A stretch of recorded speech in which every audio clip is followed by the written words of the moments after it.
Hey, everybody. As soon as I get on here, someone calls me.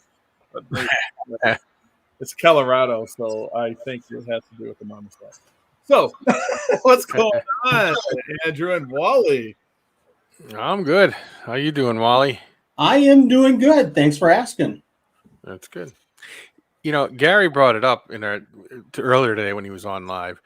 When we did the Fauna Radio before we did the video part of it, I believe you were our first guest on there. Was I? Yes. Was that like 5 or 6 years ago?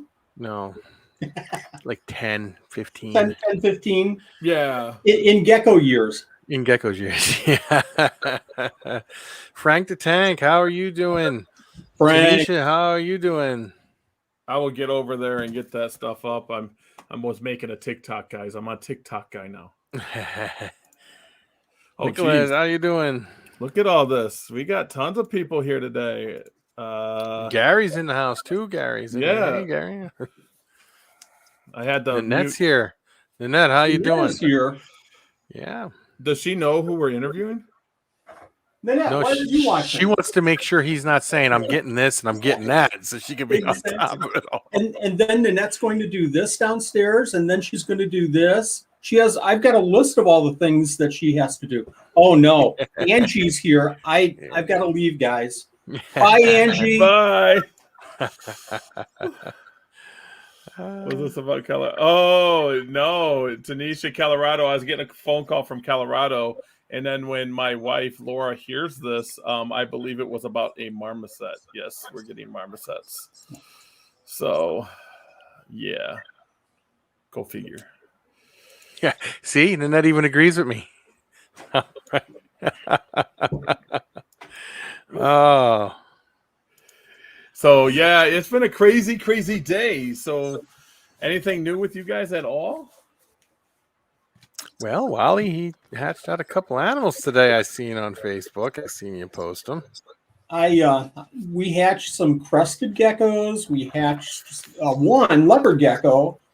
I'm always hatching something weird here. Every day about now, we're hatching probably 2 or 3 geckos, if not more. And that's excluding the cresteds and gargoyles and leopards, and certainly excludes the picta. Just the weird stuff, we're hatching about 3 or 4 animals a day. That picta you hatched out yesterday was stunning. Thank you very much. That was fun. You know, you work, and every animal, I've said this to you guys before, every animal is a surprise, and you guys know as well, every animal is a surprise and every animal is fun. But once in a while, if you can hit something weird like that, something just, once a year kind of thing, it kind of makes everything worthwhile. I think with all the leopard geckos I hatched out this year that came from one female paired to one male, I think every gecko was different. Yeah. So it was pretty cool. It makes it interesting. It also almost makes it feel like we're kind of creators. We're art creators. We're artists in a way. Yeah. In a way. In a way, yes, I would agree with that. That's what it looks like. Every canvas, it's a new canvas every time. Exactly. And Angie, no, you can't ask me any weird questions or odd questions. If anybody has any questions, now would be the time to get them up there. There you go. I'm thinking Andrew's got questions. I know he's writing them down. Oh, yeah, I got all kinds of stuff rolling around in the head up here. We got Green Bay coming up. Are you ready for Green Bay? That was it, yeah. I'm ready for Green Bay. I usually prepare more the week that it comes up. I don't really look at anything because, just like you, Gary, things sell, things move, things happen. So the week of a show, I start preparing Monday and Tuesday, kind of marking things down, a loose piece of paper. Come Thursday and Friday, everything starts getting nailed down, and then we pack up Saturday. Usually we pack up Saturday and make everything ready for taking in Sunday, if it's a Sunday show. I don't have to drive very far. No, you don't, because you're right there, right?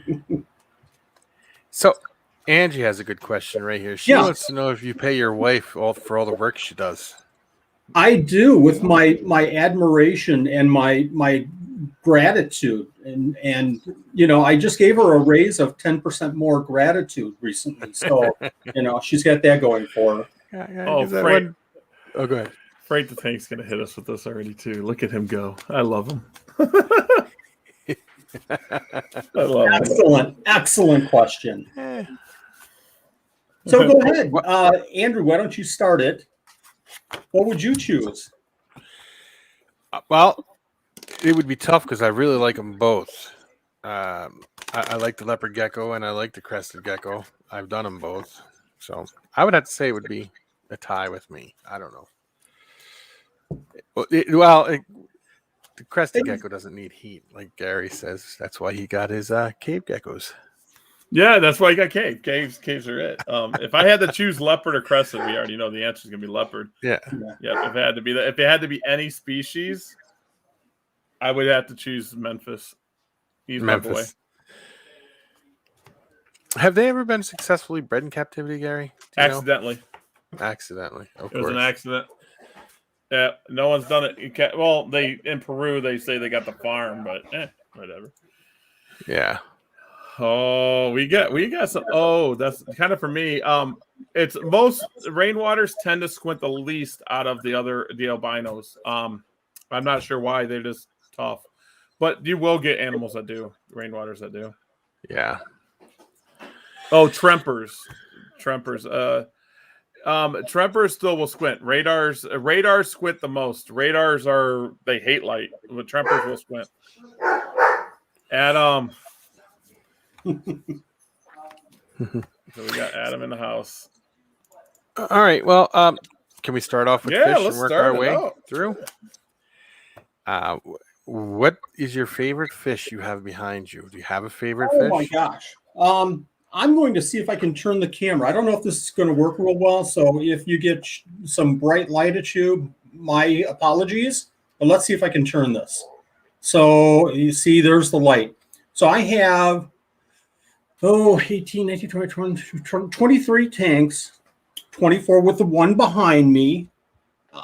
So I started this fish hobby again about a year and a half ago. Started planning, and then about 8, 9, 10 months ago, actually built the fish rack and put in the tanks and cycled them through and everything. And then even before that, when I was starting to look at size and where it would go in the room and, how I could do this, I had my wish list of fish that I really, really, really wanted. And I think that list was about 10 or 12 fish. And from that list, this last year, I've whittled it down to probably only 2 fish. I wanted some wild live bearers. I wanted some shell dwellers, and it goes on and on and on. But the epistogrammas, the one fish I really, killifish, but the one fish I really wanted was epistogramma cockatoides. I had cockatoides, epistogramma cockatoides, and epistogrammas are just little 3-inch fish, but the parents are just amazing parents. Females guard their fry and pick the fry up in their mouth and clean them and spit them out. It's just, when we talk about behavior of animals, to have something in a 10-gallon tank that you can watch and move around is really cool. But then to see them propagate and then to care for their babies like these fish do is just simply amazing. If you've ever seen like mouth brooders, mouth brooders that keep the babies in their mouth and then spit them out, and then another fish or something comes and the mother makes a move and all the little babies come back in the mouth. That's what's really cool. But these epistogramma are absolutely my favorite. And it's because I had them years and years ago, and I started developing a red line and won a few shows in Chicago with the epistogramma. Had a lot of reds in them, and it was a fish that I was kind of known for at that time, red and orange now for my crested geckos. So it was just something that when I got back into it, I really wanted some epistogramma cockatoides. Frank had a good question. He wants to know which fish requires the most attention. Oh, the baby tanks. So, I have adults, but then I have some baby tanks. The adults I have set up, these aren't really display fish tanks. These are display fish tanks. These are tanks set up for breeding purposes, 100% for breeding purposes. So I don't really crowd them. You're not going to find, barbs and tetras and angelfish and plecos and things like that in these tanks. You're going to find a pair of apistos, a pair of shell dwellers, a pair of live bears, something like that. So none of them really, a pair of killifish. None of them really take a lot of maintenance. Other than when I have a brood of albino guppies and I have, 20 babies, I'll move them into a 5-gallon and I have to start doing water changes. Lots of feeding, lots of water changes. So, 80% of my attention goes to the baby tanks and not really the adult tanks. If that makes sense. Yeah, no, it does. Have you, I've always had in my mind, like you were talking earlier about the one behind you, you were kind of giving us an idea what you were thinking. Now, I've always been one to take, I always wanted to get a huge tank, like a 200-gallon tank or 150-gallon. I've had them that large, and then do like what I always consider like a river cutout, like where it looks like that. And you ever think of doing something like that where you got all that live in the same area, but they're all in there and you can watch them do their own little thing? Yeah. I've always enjoyed that about fish. So I'm going to answer that in just a second. What's stopping you from doing that? I don't know. Never thought about it. I don't know. Maybe when I get everything into the other place next door, I thought maybe, but yeah, we all have priorities. We all have our size situation. So I like the little tiny fish, and like I said before, I like to have a pair of fish, and I want to make sure that I have everything set for them to breed. And I might have some dither fish in a tank, something for them to, not male against female aggression, but those fish showing more aggression to these other fish that are in the tank. Sometimes I'll do something like this, but I've never been a real community fish keeper.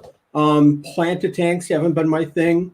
But having said that, if you ever go to Chris Biggs, the Mad Aquarist, his channel, he does tanks like you're talking about. So I like the little tiny fish, but I'll go onto his channel and see this 125 riverine with the logs and the big boulder rocks and the fish swimming in between and around and interacting. And I go, that would be cool. That would be really cool. But it, again, that takes a lot of room. And here I got maybe, 8 feet by 4 feet, and that's it. I heard the living rooms can hold tanks too, though. Yeah. No, I don't know anything about that. I like how you did that. Nanette, I don't know anything about moving more tanks to any part of the house. Oh, that's funny. So what attracted you to the aquarium side of things, like with the fish side of things, I should say? What a good question. When I was younger, I'm going to go way back. I'm going to set the Wayback Machine for like 120 years ago. When I was a pre-teen, I actually grew up in Kenosha, Wisconsin, which is not a great place to grow up, and I got into a lot of trouble. My parents moved me out of there into the county, and we moved on a lake, and it was just completely foreign to me. But as I kind of got away from that whole mentality, kind of straightened things out a little bit. I got into fishing. So I got my 12-foot boat, a little 3-horse motor, a little tackle box, a couple of rods and reels. I'd go out and I'd bass fish all day. That kind of changed my life a whole lot. So really, really got into fishing. I loved catching the fish and understanding everything. Field and stream. Oh my gosh, field and stream. So, I spent all my time at the library and reading, and, it was literally from over here, really, really bad, to over here, more geeky kind of lifestyle. But, I started reading about fish, and I wanted to keep fish. I wanted to understand. I wanted to explore the fish in their natural environment. So I set up a 10-gallon tank, had a little bass and a couple of bluegills, and watched their interaction. I thought, oh my gosh, this bass is going to get big and eat the bluegills. The bluegills beat the crap out of the bass, just tore it up. So I had to change things, but it gave me an understanding of fish. So that was as a kid. moved out of our house, got married, moved to Milwaukee, and one day my parents brought up this 10-gallon tank. Wally, we're bringing stuff up, your ice skates and your baseball cards and your old books and a fish tank. No, don't bring that stuff up to me. Throw it all out. All your beer can collection. No, throw it out. It's all rusted through. I don't care anymore. Throw it out. So obviously that weekend they brought everything up in their van and dumped it on our front door. And I'm going through, baseball cards. Ooh, Ron Santo, Chicago Cubs. Maybe I'll keep the baseball cards. Skates, beer cans all rusted out, the old textbooks from college, everything went in the trash. But that 10-gallon sat in our storage for a couple of years. And one day I just put it up in our bedroom on a dresser, took up a space of a dresser. And the funny thing about fish tanks is, and I think the first fish that I had was a crebenza. And if you know anything about crebenzas, I had a pair. They breed like rabbits. They're really super easy to breed. So, it's funny how that one tank by itself, parthenogenically or whatever, all of a sudden I had 2 tanks. And then I had 4 tanks. And then I had 8 tanks in our bedroom, 8 tanks in this little tiny 1-bedroom apartment. So within about a year, we started looking for a house. And Nanette thinks that I was kind of moving up and trying to make, something of a house for her. I wanted a big fish room. To be totally honest, I wanted a big fish room. She's not on, is she? No, can I tell you something? Looking over your shoulder ain't gonna do no good because she's in here watching you. You keep looking over your shoulder like she's gonna come up behind you, but she's watching. I'm prepared when she comes up with a broom or something. So we moved into this new house. I brought my 8 fish tanks, and 8 fish tanks became 110 or 25 or something fish tanks, depending on if you consider a little, critter keeper a fish tank. So I ran these over 100 fish tanks, 125 being the biggest, discus breeding, rare Tanganyikans, got published a couple of times. So my Saturdays were pretty much changing water and people coming in and buying fish the whole day. Starting at 6 in the morning, get the coffee and I'm changing water. And by 8, I've got people walking in the door and we're just hanging out, chatting, talking fish and their help. Sometimes they would help me with the water changes and just talking fish and selling fish. And it came to a point though, by our 3rd child, and this worked out really good because I balanced work in the fish hobby, but we were a growing family. And by our 3rd child, we had some issues. Tim had some health issues, and it culminated in me not being down in the fish room much that week. I was more, at the hospital. Mm-hmm. And I remember coming down, and I had 4 breeding pair of discus going, and 2 of the pair had died. And another pair, one of the adults had died, and then the other pair were still going, but they were kind of really showing some bad signs. And throughout the room, I could go to this tank, they're okay. This tank, they're all dead. I had brought something in like the couple of weeks before, and it just dropped everything. Yeah, so, that's scary. It's extremely scary. So, my time was, really hard to come by, and I got careless, and I must have taken a net through or something. Anyways, it culminated in, seeing all this and calling a friend and saying, come get all the stuff. I'm done. And he said, no, we're not going to do that. I'm going to help you. We're going to put an ad out. We'll get the Chicago people. They'll come up. And from that weekend where I said, I'm done, I don't care, you come and take everything, to the next weekend where we had everybody walking in and buying all the tanks and buying all the fish and my pump and everything. And, in one day, 100 tanks gone, and the room was cleared out in one day. It was just all the fish, everything. It was crazy. So, I really, really missed that whole experience of having something in a small enclosure and watching the behavior and having babies. And I tried orchids. I tried, a couple of other things and got into reptiles, but now kind of making that full swing back into tropical fish. That was a long answer, and I don't think I answered your question, but entertaining in some degree. Hi, Luna. Hi, Big G. The whole thing with the like having the fish and then the plants and stuff, I've kind of gone down the same path with stuff like that. It's kind of interesting. The circle of being a keeper. It must be. The circle of life.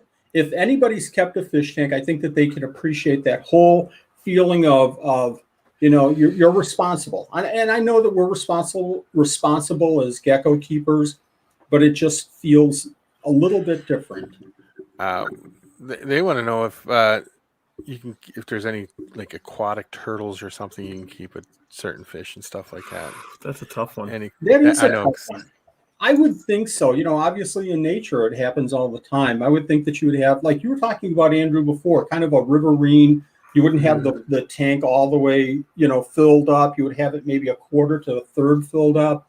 Rocks, some big logs in there, and have the turtles and some bigger fish in there. Maybe some darters or suckers or something like that. Well, I tried that with the snapping turtle, but unfortunately one day I went down, and every day I went down there was less fish in there, so no. Frank the Tank wanted to know if you had to choose between large fish tanks and small fish tanks, what would be your preference? Oh gosh, let me think about it for just a second.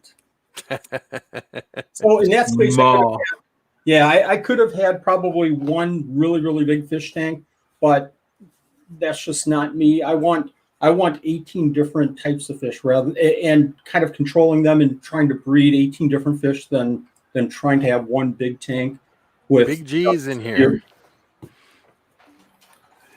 I had another question. I got to think of it now. That was a long. What is the most overrated species of fish, and what is the most underrated species of your collection? Go. Who asked that? Frank the Tank's on the ball today. Frank, were you first in here? Because if you were first, your streak continues of being first in these live streams. I think he was the first. He was the first to post. My absolute I'm going to name two. Is that okay? Is that fair? Yeah. Two overrated fish. Number one is Oscars. And if you have an Oscar, my apologies, but I just think they're just big garbage cans. And oh my gosh, the long-finned albino Oscars just kind of give me the willies. It's not something that I like. More colors in fish and breeding for more colors, but the long finnage and everything I'm just not a fan of. And I just think Oscars have been kept for so long, and it's just not a fish that I would keep. And the other fish that I would say is overrated is, you guys, do you want to throw in what you think an overrated tropical fish is? Overrated tropical fish, probably just a neon or something. I have no clue. I have no clue. I think neons, certainly. I think that neons are all over the place. Everybody, starts with it. Probably neons in their first 4 or 5 fish. I think the fish that's way overrated is piranhas. And I say that because they are cool and they look great, but it's not like you're going to have somebody coming over to your house and going, I've got a tank of piranhas, man, and I feed it a goat every other day. Kind of like out in Jurassic Park. That's just not going to happen. That's not how piranhas are. They're timid, Gary. Absolutely. They're Depends on what species of piranha. What's that? Yeah, that's true. You're gonna have these ones that are called tinfoils or something. I can't remember the name of them. They had them in a pet store. I mean, you couldn't drop anything in there. They were just completely blacks. Crazy. I think there's one called black piranha or something like that. And that's true, but it's the right situation. So somebody that gets piranhas are probably going to get 2, and they're going to have a big tank, and it's going to have nothing but a little astronaut with the helmet and the bubbles coming out, and that's all that they're going. And the piranhas are just going to swim back and forth, just as uncomfortable as possible. But you throw 30 in there, and that's especially the red-breasted piranhas. Those are really cool, and that's going to be a really neat display tank. And they're going to show more aggression because just like our geckos, just like any other animal, because they feel more comfortable, they'll show more. They'll display more of their natural displays, behavior. One thing with piranhas that people don't realize is how big they actually get. Yeah, everybody thinks they see them, they're small in the store. No, they get pretty big. Nope.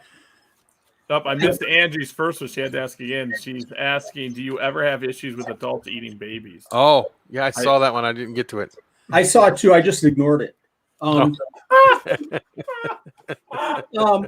I do, Angie. Good question. So with live bearers, I can kind of time it out, and I can pull the male out. I can pull the female out. I have a lot of plants. I might lose 1 or 2 babies, but in batches of 20 or 30, that's not a big deal.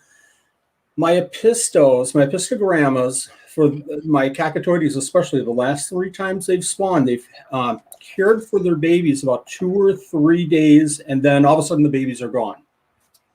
I have a betta, a bubble nest betta, a wild betta, Mahakiensis, that builds a bubble nest, babies, and the babies are so tiny. They're just teeny tiny. And they'll watch the babies for a couple of days, and then the babies are gone. Now, looking in their tank, just recently we found 2 or 3 babies in their tank that just, got away from mom and dad. But sometimes that happens. My theory is with these animals, it should be caring for their babies. If they're not, there's something that I'm probably not doing right, maybe too much activity. These bright lights certainly don't have anything at all to do with it.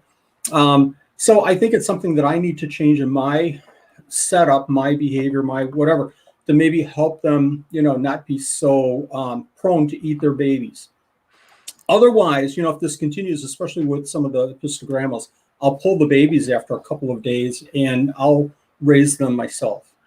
You talk about that with your fish, and you think it's like in too much of a busy area.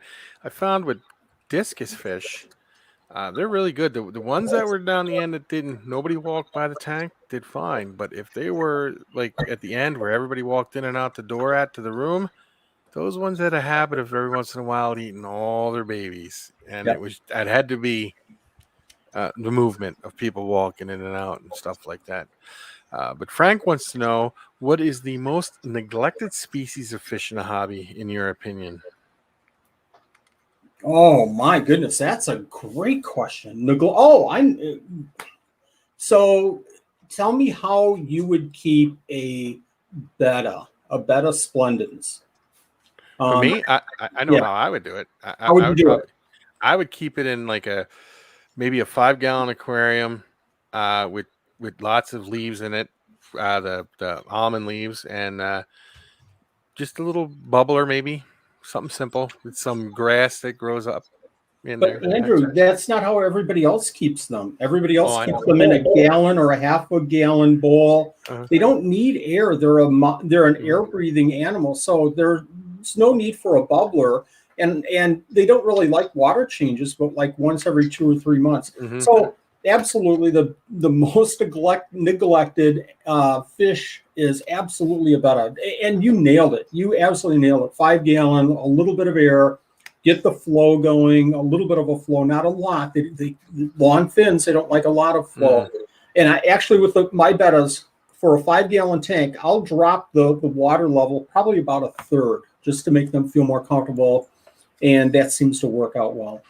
And if you have more than one tank with them, stick a piece of paper in between it so they can't see each other. But you're not supposed to do that. You're supposed to put them up together so that they display all the time to each other. That's only in the shows they do that. Wow, great question. I do remember the question I was going to ask you, though. With all the species of stuff you keep, like with your fish and all your geckos and stuff like that, have you ever thought of opening up like a store just like with the fish that you've got and only working with the fish you got, and maybe having like kids can come by and you can do like kids shows and stuff for schools or something like that, I don't know.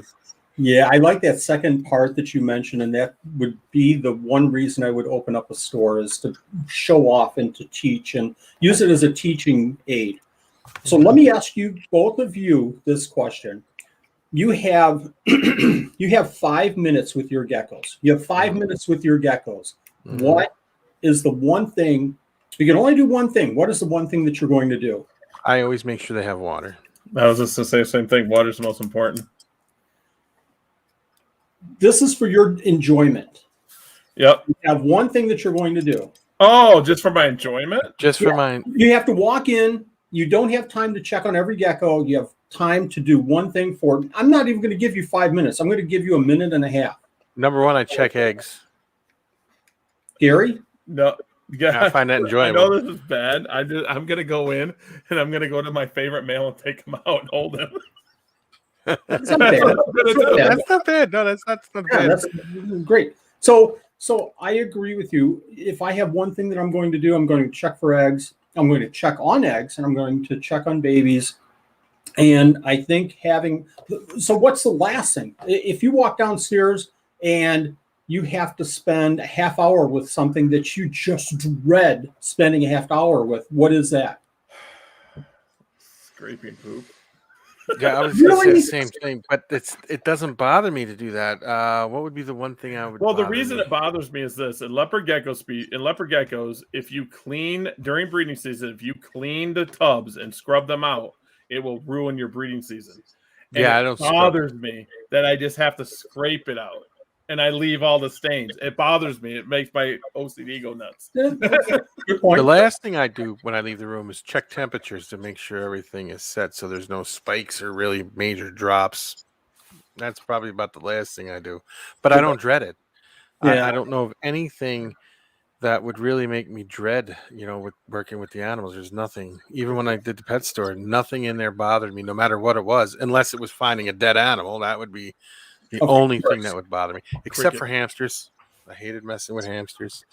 They scared the hell out of me. I'm not kidding. I'll mess with rats, anything, but hamsters, The one thing, pound for pound, most vicious animal around, hamsters. I can agree with that. The one thing that I dread the most is walking downstairs and having a light out, or a mister out, or a heat strip out. Anything mechanical is just, oh my gosh, I don't want to do this ever. So going back to the question, I'm going to circle all the way back around. Would I ever have a store? No, because I would hate to have to do stuff like that. And with a store, I just think that it would be tenfold of what I'm doing right now. I would hate to walk in and have to worry about, water from the tenants above or from the neighbors to the north of us, putting stuff on the sidewalk and not my customers not getting things like that would really bug me. Non-animal care issues would bug the heck out of me. So that's why I would never do a store ever. With the pet store, the only thing that bothered me is no matter what time of day or night it was, if there was a power outage, you had to go in because all the tanks would start draining all over the place and it's a pain. But that would be the only thing I could think of that would really, really. If I had a pet store, I'd be like Dan. I wouldn't do fish. I'm sorry. Fish are a big time seller. Let me tell you, here in Milwaukee, we have had a place called Hoffer's Tropic Life. And when you bought a $10 fish, you were probably buying $180 worth of tank setup and food and lights and everything else that you need in it. And I'm, obviously it's the same with buying a bearded dragon or something like that. But and Andrew, you'd know this. You worked ran the store. It's not just the fish; it's all the accessories, and I think it probably is an easy sell with fish. Oh, easiest thing to sell was fish. We would always, what we did is we had a school that was right down the street. Gave every classroom an aquarium. Okay, for their class. Every classroom got an aquarium set up. And we gave each kid a ticket for 10% off. Well, for the next few weeks, there was a dad and a mom in the store with a kid buying a fish tank set up. So it worked out. And you probably stocked dozens and dozens of fish tanks just so you can pull it right up. Yep. And I like Adam here. He's going to send me a rabid Russian hamster now. No. Hamsters are... I just can't do hamsters. Adam, if you need shipping costs for that, let me know and I'll chip in. Let's do a super chat. Let's do a super chat right now for Andrew, and we'll get this done right tonight. Done. Would you rather have live plants in your tank or no plants at all? That's Frank the Tank. Wow. Stop it. My head's hurting. These are outstanding questions. See, I thought he was going with live plants or fake plants. I didn't see the question. And that's easy for me because I do have, and you're certainly not going to see it. I'm going to try this one more time, folks. I'm sorry. But you can probably see that there's, maybe I can do this. Bear with me if you don't mind. Mm-hmm. I'm dark. I'm going out of control here. Okay, so let me try this. So you might be able to see a lot of the tanks have plants in them, and it's pretty much half and half. I have plants, real plants in half, but all of the plants are like Java fern, Java moss, hornwort, guppy grass, things like that are super easy to take care of. So, when I have, see if I can get back here. When I have live plants, it's not the crypts and sword plants and the plants that you see in a pet store for $30. It's a bag this big for $1 kind of plants. Because I know that I don't want to take care of them. If they die, that's fine. If they don't, and I can spread it out to other tanks, that's cool. But Frank's question is, live plants or none? I think I would go with none. I think I would put other stuff in there, to make up for the plants. Live like plants, wooden stuff. Yeah, wooden and other kinds of objects, branches, things like that. I knew what your answer was going to be because I offered to send you a CO2 setup, and you were like, "Nope." Nope. Thank you very much. Nope. I'm just not a plant guy. If I have time, I want to spend it watching the fish. I don't want to be working on plants. Yeah, I found I had a planted tank, and I found the plants end up being more work than the fish do. I would agree. If you had an option to choose your one dream animal, what would it be? Frank the Tank. He's on the ball. He is. He is on fire. It's like that old basketball game. He's on fire. So I want to clarify from Tank. Does he mean any animal? Does he mean fish? Does he mean geckos? Does he want me to kind of qualify that down a little bit, or any animal? I'm not sure. Let's see what he says. Yep, let's see what he says. We'll turn back to that. We got let's see, an escapee. I was an idiot and forgot to close the door of my Tokay enclosure. Tim was actually here when it happened. I thought it was a question. No comment, Angie. Let's see if we get to. Oh, here we go. Best way to deal with snails that hitch a ride on plants. You breed them and feed them to Memphis. No, best way, get a new tank. So I made the mistake. So not being in the hobby for 20 years, I've lost some little pieces of information, like don't buy plants at aquarium auctions. Never buy plants because they're probably coming from a pond, and a pond is probably going to be loaded with snails. And I forgot all about that. And sure enough, after buying a couple of batches of plants, put them in the tanks, and sure enough, snails all over the place. And I hate snails. I really do. I have rabbit head snails here that are really super cool, and I'll get some video of those. But I've got these, just general snails now growing in one of my tanks, and literally each week I'll go and grab 20 or 30 and throw them away, and then the next week 20 or 30. It's impossible. Wow. I'm thinking about just starting over with the tank, like you said, Andrew. I think that's the best way. Bigger, Memphis would eat them. The best way to deal with it is definitely break the tank down, move the fish to a different aquarium, and clean it out. But now with those rabbit head snails, is that what they're called? You said are they easy to breed, or no? They're not. They're not, and they're slow growers. They're slow breeders. So over a year, a rabbit head might have maybe 4 or 5. From my understanding, I haven't worked with these that long, but they'll have maybe 4 or 5 babies. So it's not something that you're going to get in and, oh my gosh, I've got 100 babies and I have to sell them. It's just not that way. They're really cool. They move slow, but their heads are super big, as big as their shell, and their antennae are really high, and it's pretty cool. Now, one thing I would say that you have to watch out for, because you got those, is with hitchhiker snails, assassin snails will eat other snails. So I don't know if you would have that problem with those. I don't know how big the other ones get. No, I just have the little brown common snails right now, Oh. and then the rabbit heads. But and luckily, it's in only one tank, so that plants don't ever come out of that plant and go into another tank. And Frank the Tank says, any animal. What's your dream? Any animal. A blue whale. Is that okay? I'd like to go big, go home. Cool. Duckbill platypus. That venomous, would be cool. Yeah. Venomous, It doesn't matter. I can have any animal I want. So I would have an enclosure the size of my, like an acre big, enclosure for them. Right? You do know they're venomous, right? Yeah, I'm not going to go in there and cuddle. They're actually really calm though. Once they get to know humans, they're actually really calm because their venom's on the spurs of their back feet. Yep. And I don't know. Don't quote me. I think it's only the males. Yes, it is only the males, but there's nothing they can give you to even ease the pain of the venom. So if you get stung, you're in pain. It's all good. Pain lets you know that you're alive. Yeah, for a while. For a while till you die from pain. Till you die. Ed from CMC Reptiles. Ed did have a question for you, Wally, and Gary. Either one of you two. He wanted to know where he can acquire an adult crested gecko because he does a lot of kids shows, and he wants a gecko that would be good for the kids to look at and stuff like that. And he doesn't want nothing that's gonna be crazy, So he asked me to ask you guys that.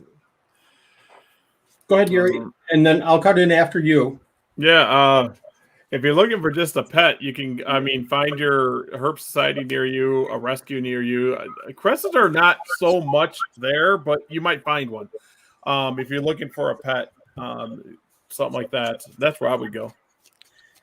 I get through dealings with church and our neighborhood, the community, we probably hand off, Nanette would know this better than I would, but probably a half dozen crested geckos a year as donations to things like this, to teachers, to just, kids that at church, I want a pet and I don't want a dog, I can't have a dog, so we'll donate an animal from our collection. It's usually a male. It might be one without a tail, but we try to provide where we can and things like that. So Ed, message me. I'll check to see if we have anything downstairs. I usually ask for shipping costs if it has to be shipped, but I can certainly check for you. But Gary has a great point. Check your local rescues because that might be a really good source. Angie here said that she heard Nanette say she wanted you to breed snakes or something like that. That's what she said she heard. I'm not getting involved. It's in there. It's not me. I'm reading. Good night, folks. I'm out of here. Good night. So Crystal has started watching more YouTube, and she watches appropriate, channels and everything. So she's started to watch snake discoveries. And I yell at her. I say, those are our competitors. Don't be watching snake discovery. I don't do that.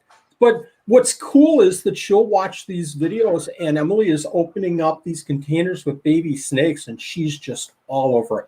So about every other day, and I think she's just kind of trying to wear Grandma down, she'll say, Grandma, this is really cool. You need to watch this. Look at this baby snake. Oh, Emily's holding it. Isn't it so cute? Yeah, it's cute, Crystal. No. Has Crystal met Emily yet? Has Crystal met Emily? She hasn't. So I think that would be really super cool for her someday. Because Emily's come down, maybe at the net. I'll message Emily and see if she's going to be around. But I'm thinking maybe Crystal's wearing Grandma down, but I think that Grandma's answer is talk to your daddy. Yeah. I've never seen Nanette say, I want a snake. I've never seen it. And it will never happen. It will never happen. If Nanette did say, go ahead, Crystal, you can get one, I would recommend a corn snake. But I'm not saying she would do that, but a baby corn snake. Yeah. Something or a garter snake. Yeah. Oh, yeah, the garter snakes are cool. Yeah. Garter snakes eat, you go buy little fish or worms or something. I know a guy that just had a bunch of garter snakes. Yep. Oh, we just had to get Miles' son one. Yeah, well, you know what's funny? You guys are going to see each other this weekend too, aren't you? Miles, I don't think Miles is coming up. No. Miles don't make that trip to Green Bay. I think Nanette just gave her answer to Angie. Not funny. I can hear Nanette. What, Nanette? Angie's a what? Miles, I would contact Miles about the Reds. I don't want to speak on what Miles is selling and not selling, but the garter snakes, just send Impeccable Gecko a message. I promise you, Missy or Miles will get in touch with you. Are you talking to me, Gary, or no? Nanette? Adam. Are you listening? Do you need the names of who Gary is recommending here? Okay. What do you think the best feeder for fish is and a best feeder for reptiles? That's a deep question. That is a deep question. Let me guess. Is that Frank again? It's Frank. Yep, Frank. Darn it. Is there any way to ban him or something here? Done. I do that as a moderator? No, great questions, Frank. It's outstanding. So feeders for fish, big fish eat little fish. So if you have big fish, if you can keep the little fish quarantined and clean them out, and so little fish for big fish is perfect. For me, I feed a lot of blackworms. So I just got a pound of blackworms, and you saw how many tanks I have. It'll take me 4.5 years to go through a pound of blackworms. That's a lot of blackworms. When I was keeping 100 and some tanks, I don't think I ever bought a pound of blackworms at one time. But I'm pretty diligent with cleaning blackworms. You have to be on it every day or every other day at the most, and you have to clean them, and it takes a lot of time. But I think that for fish, blackworms are just absolutely the perfect food. For geckos, I don't know. It depends on the gecko. It really does, because I have some geckos that will eat nothing but crickets. My fat tails will take mealworms, but you throw in crickets. I have a Chondrodactylus that has ignored dubias, mealworms, everything that I've thrown them, and then I throw crickets, and it's just like it can't get to the feeders as quick as it's doing any quicker. So I think it depends on the gecko. Number one, I think if you're going to pull one feeder insect, it's got to be crickets, because you can do so much with them. I eat almost everything. I eat crickets, even though they're filthy animals. I know. I agree. Let's see. Wait. If you don't like to feed mice, you can get a Decay's brown snake. Oh, yeah. Yep. There's lots of different snakes that eat fish, worms, stuff like that. There's a lot of snakes that you can get. You were talking about the garter snakes and feeding them fish, but Russ Wilson from Aquarimax Pets fed his, and I can't think of the name of it, but the little sausages. Reptilinks. So, yes, Reptilinks. So he was feeding his Reptilinks with no problems whatsoever, and he's had babies, and yeah. You think people would think that they aren't good, but I had them for the hognose snakes. I had baby hognose that wouldn't eat right away. You get them little Reptilinks that are made out of the frog legs, Yes. They tear them up. Absolutely. They're a little on the pricey side, but they work. Frank the Tank's asking to hear the snake story, and I think Angie wants to hear it. Do I have a snake story? It says, well, tell us the snake story, and I want to hear the snake story. I know what the snake story is now. I was going to say, I remember you talking about this before. Okay. The snake story is this. We got when Nanette and I got married, our car broke down. We had gone out, and then we were coming back to collect our gifts, the wedding gifts, and take them up to Milwaukee. My parents lived in Camp Lake, which is about 45 minutes south of Milwaukee. So car breaks down, don't want to travel to Milwaukee, so we're going to spend the night at my parents. Our second or third night, I don't know. So end of the evening, we're in my old room, and as we're going down the step, it was like 2 steps. It was kind of more of a breezeway converted into a bedroom to the garage. So down a couple of steps, and then one door coming from the house, another door going to the garage. So little cooler, little. I loved it because I would take blankets, quilted blankets, and pull them up. 50-degree weather. I love that. Anyways, first night, walk into the room, and here there's a garter snake. No, I take it back. It was the next morning.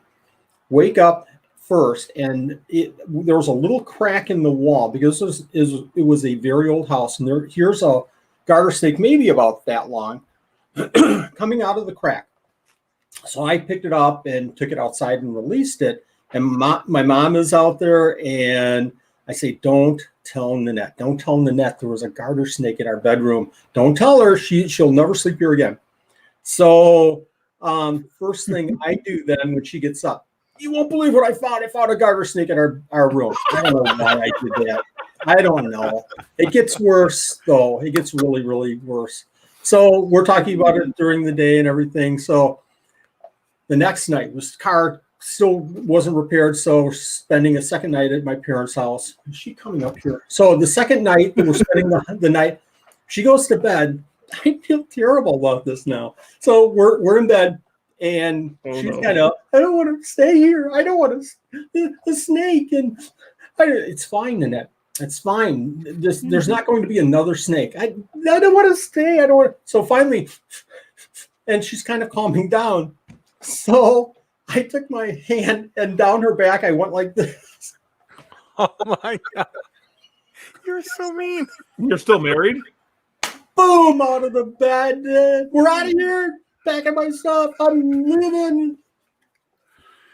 Yes. Wow. I know.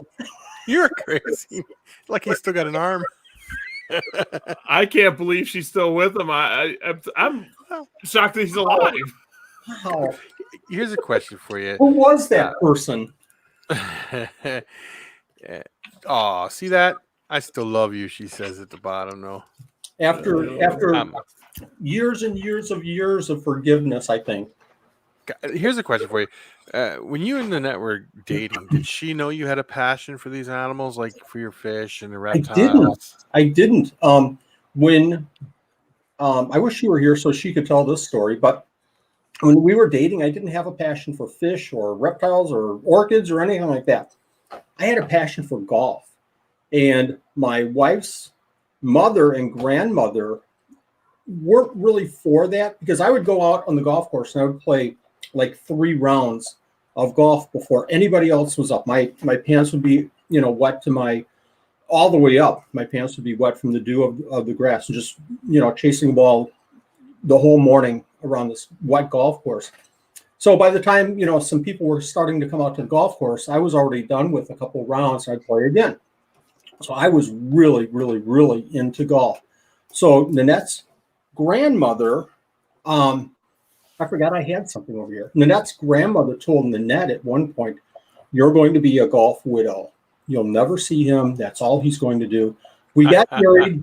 I continued to golf, but I hurt my back and it just, never was the same. And I kind of got frustrated and it wasn't fun anymore. So I kind of gave it up.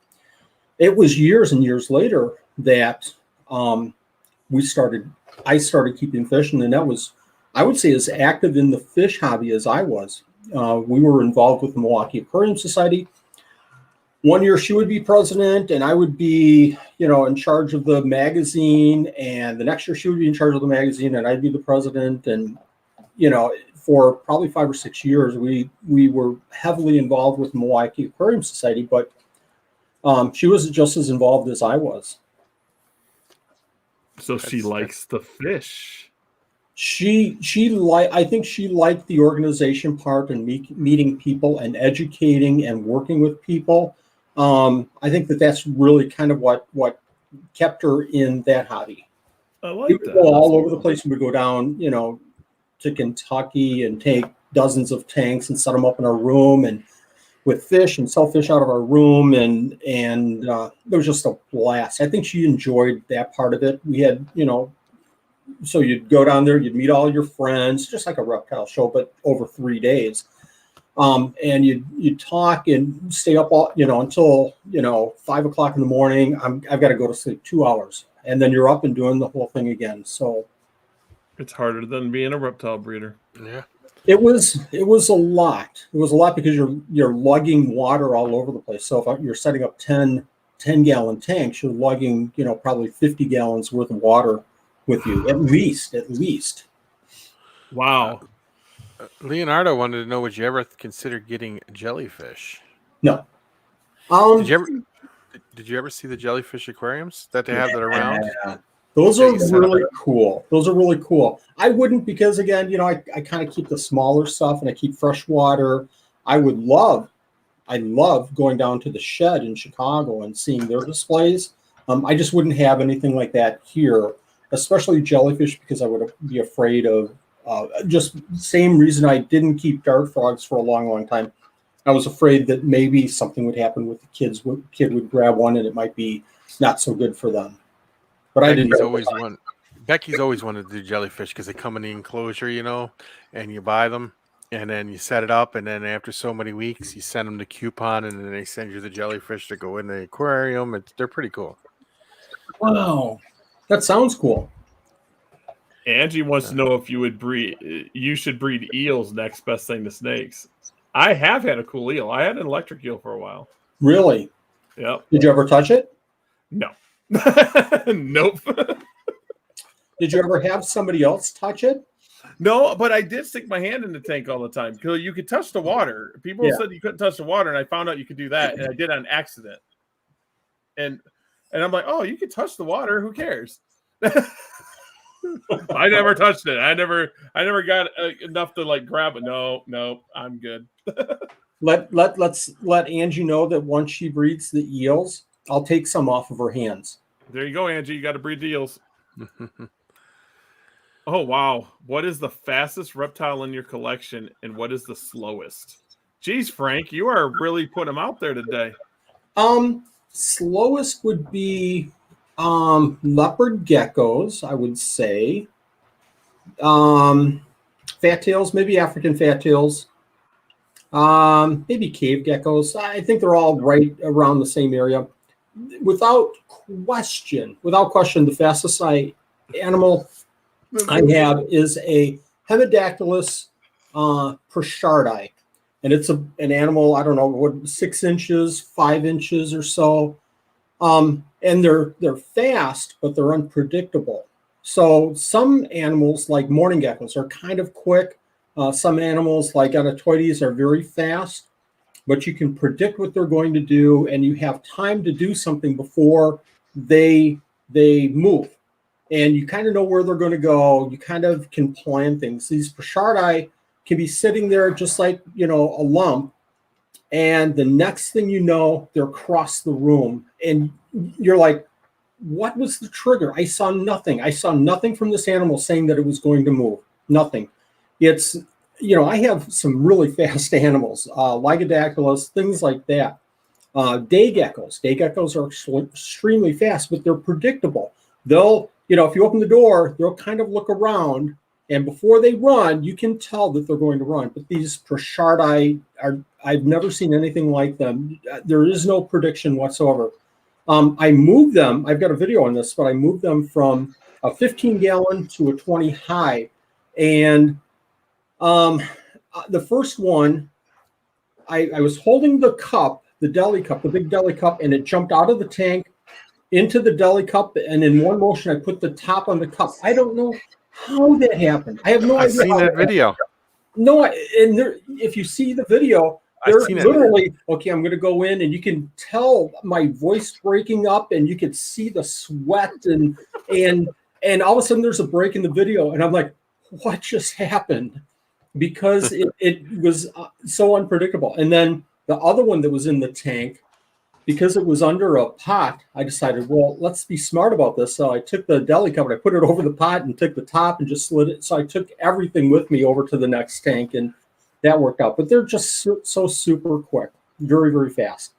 Did that answer the question? That is awesome. What is your geckos? What is your favorite gecko you have? You can't. Yeah, I know you got so many species. I know you have to have a favorite species in there. It's put them on the spot. No. That's fine. It's hard because it changes like every other day. If I were to say what's my favorite, and I did the video on my top 5 or 10, And I would say that, day geckos, the gold dust are certainly right up there. I love the Periodora androyensis, the bastardi, the vizimba, the little teeny tiny Periodoras. I like cresteds. They're certainly not one of my favorites. I like gargoyles. They're not one of my favorites. I like the Hemidactylus, the Pachyodactylus. These are little teeny tiny geckos, and their babies are so cute. If I were to pick one, okay, Wally, you can only have one type of gecko, and you've got to get rid of all your other geckos, but you can keep this one for the next 5 years. It would have to be Periodora picta.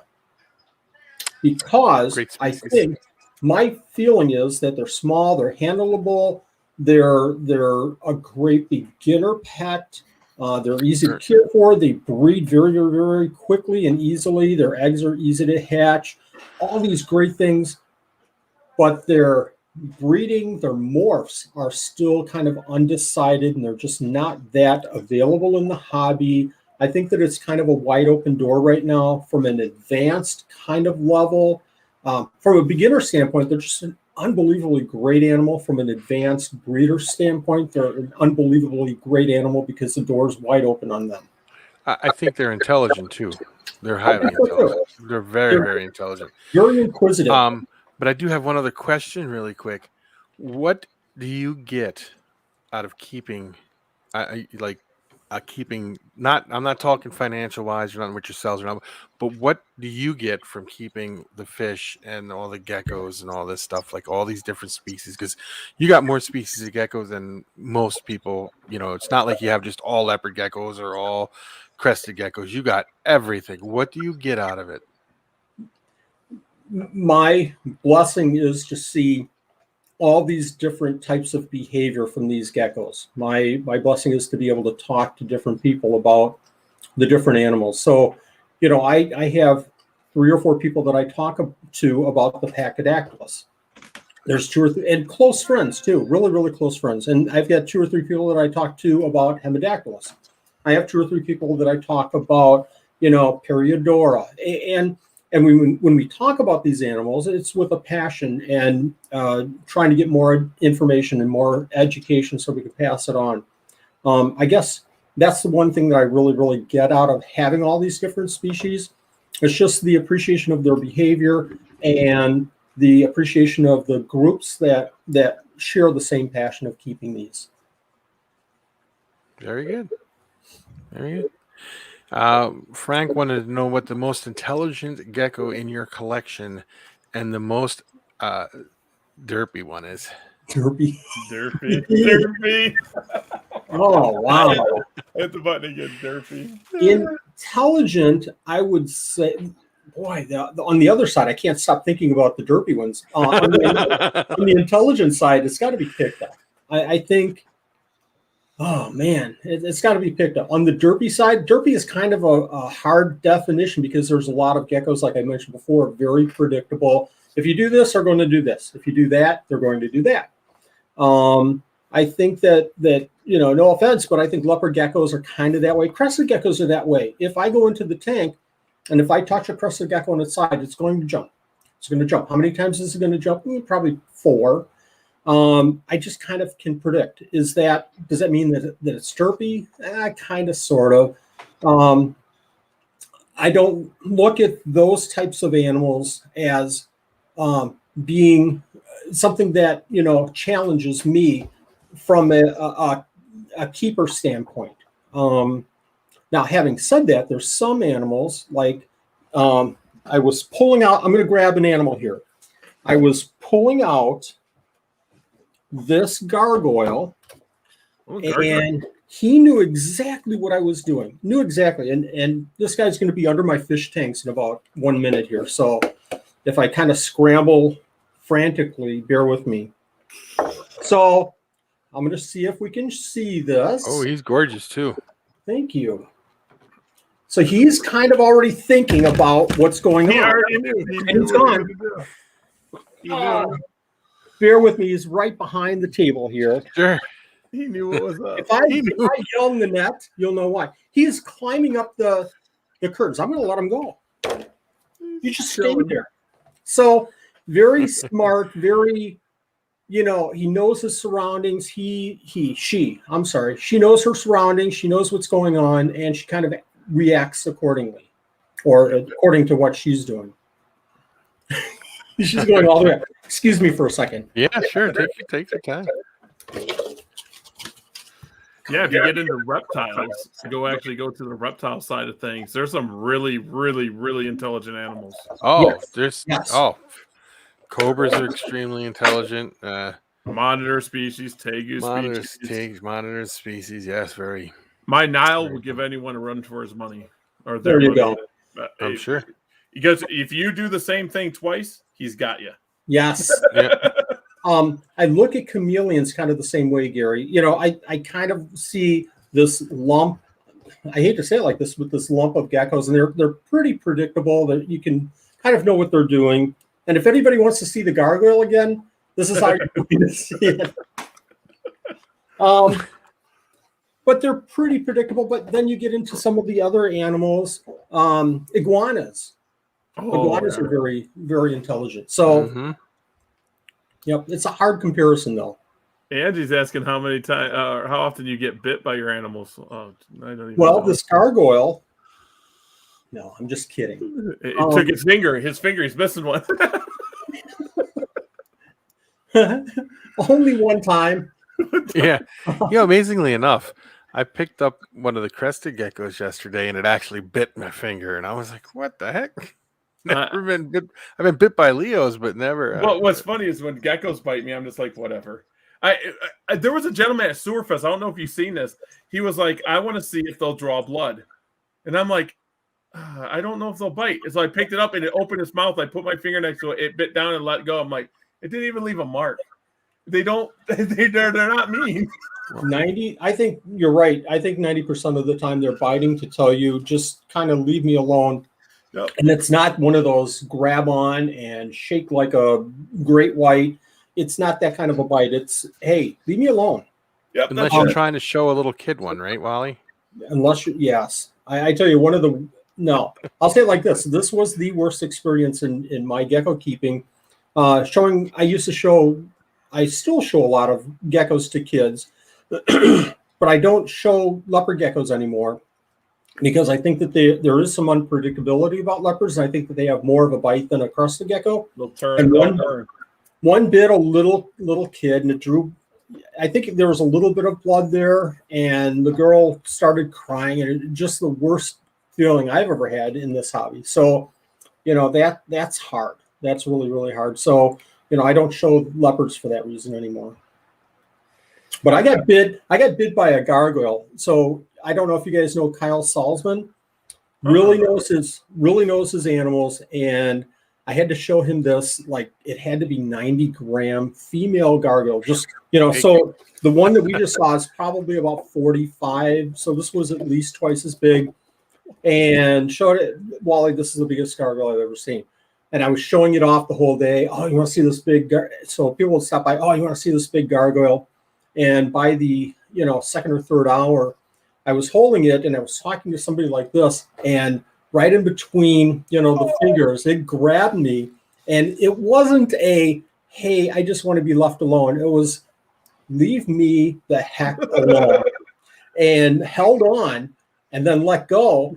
And I'm talking to somebody, and I kind of went, and I hesitated, and then put the gargoyle down, put it in the container, and I held my hand like this. I put my hand in my pocket, talked to the customer. They were looking to buy something. Christopher, can you help this customer? I've got to go check on something. And got away from the table into the bathroom. I'm a big proponent of not really making a dramatic scene in front of a customer, and got into the bathroom and pulled out my hand, and it's just dripping blood from this gargoyle. My hand I washed it, but that one got me pretty good. But that's so weird that something like that happens, Yeah, if it's gecko wise, I don't worry about the getting bit. No. Nah. But my Niles, the tegus, the turtles. People don't think water turtles will get you. Because it hurts. I try to hand feed our terrapins, and if they get the tip of my finger, it hurts. They're like, "Oh, look at that! Let me get it." And the Nile monitor, he's 5 feet. I mean, if I got bit by him, I'd probably go get stitches. All right. We got more. Frank the Tank, what do you think the plainest looking reptile in your collection? And I mean by color and pattern. That's hard. All of them rock. That is hard.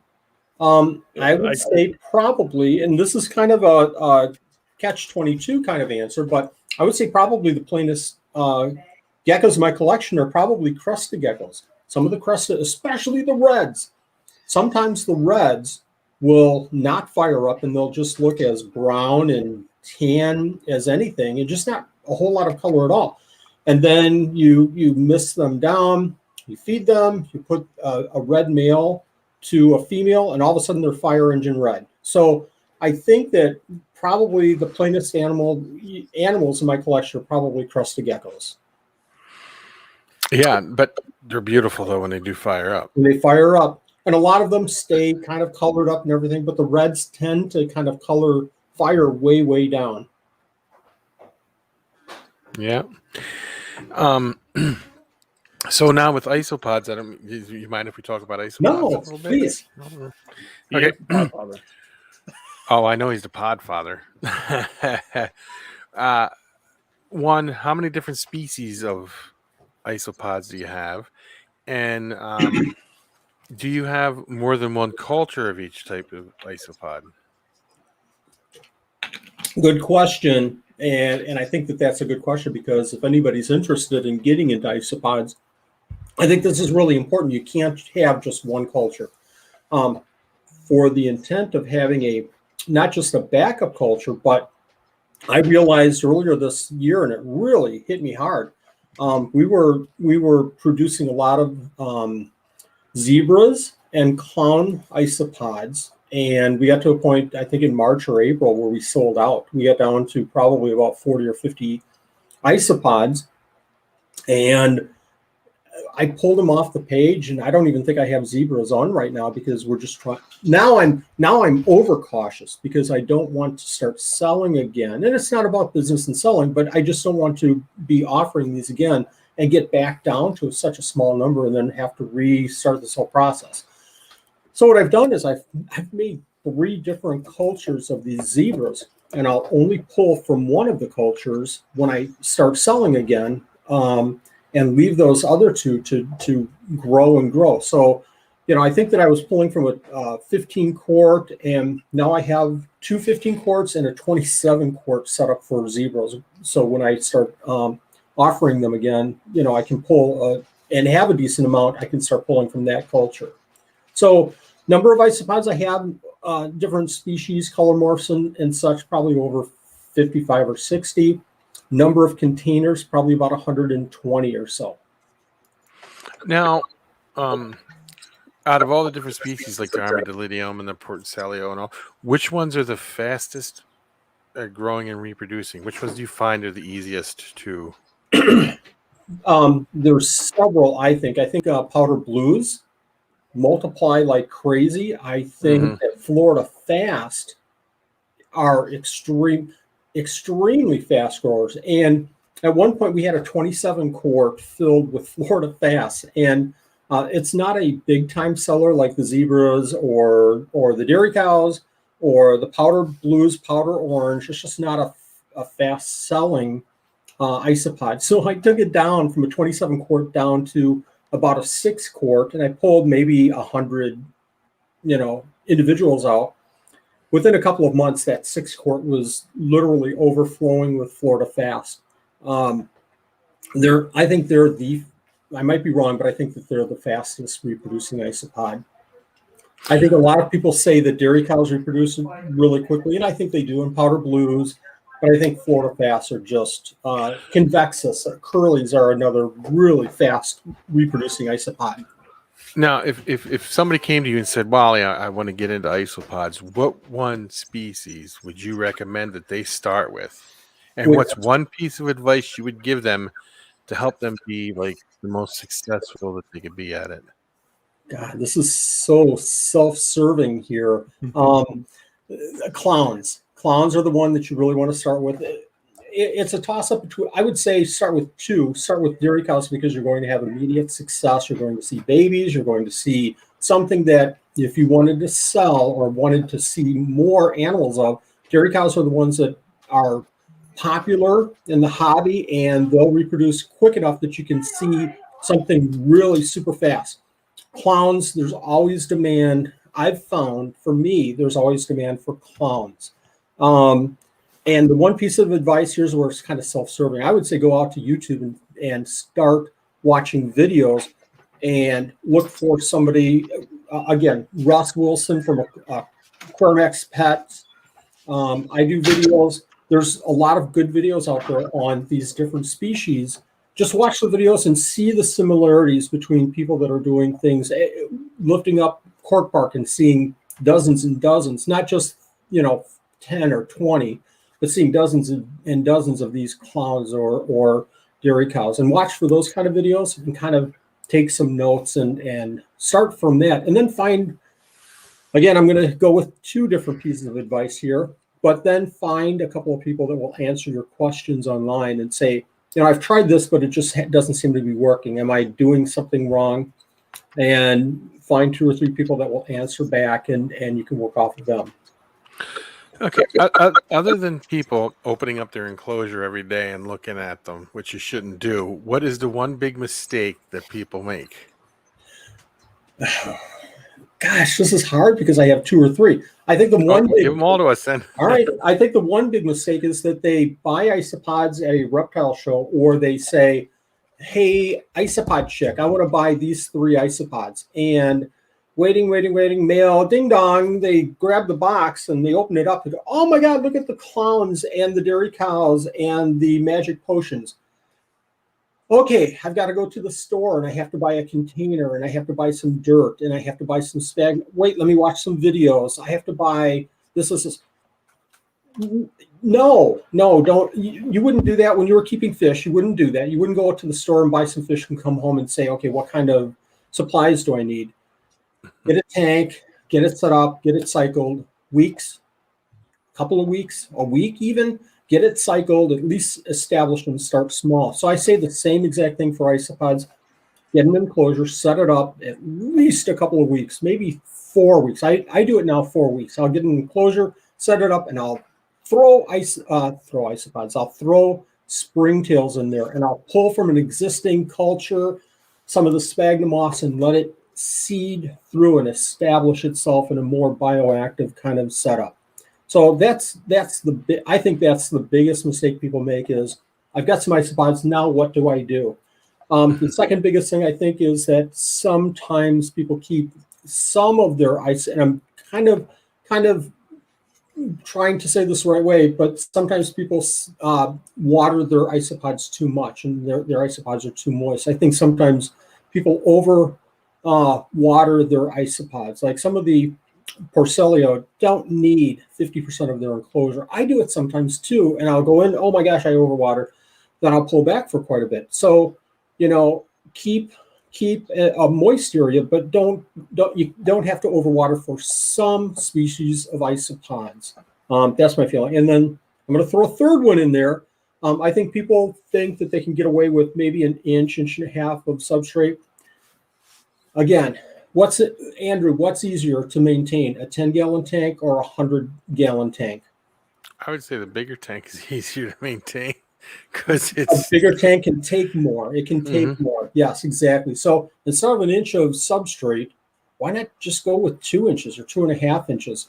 That way, that moist area will stay moist longer, and you don't have to go back and forth with now it's dry, now it's wet, now it's dry. So is that 1 or 2 or 3? I don't know. I lost track. I think it looks good. Best food for isopods. Sorry, Gary, I didn't mean to. No, best food for isopods. Well, Supreme Gecko Isopod Shop. Hello, Moon.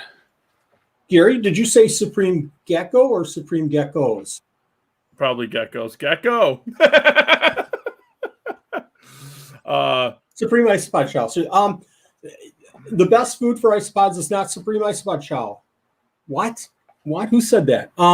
It's not. It's leaves and decaying wood. If you don't have leaves and decaying wood in your isopod enclosure, you're feeding supreme isopod chow, your isopods are going to die.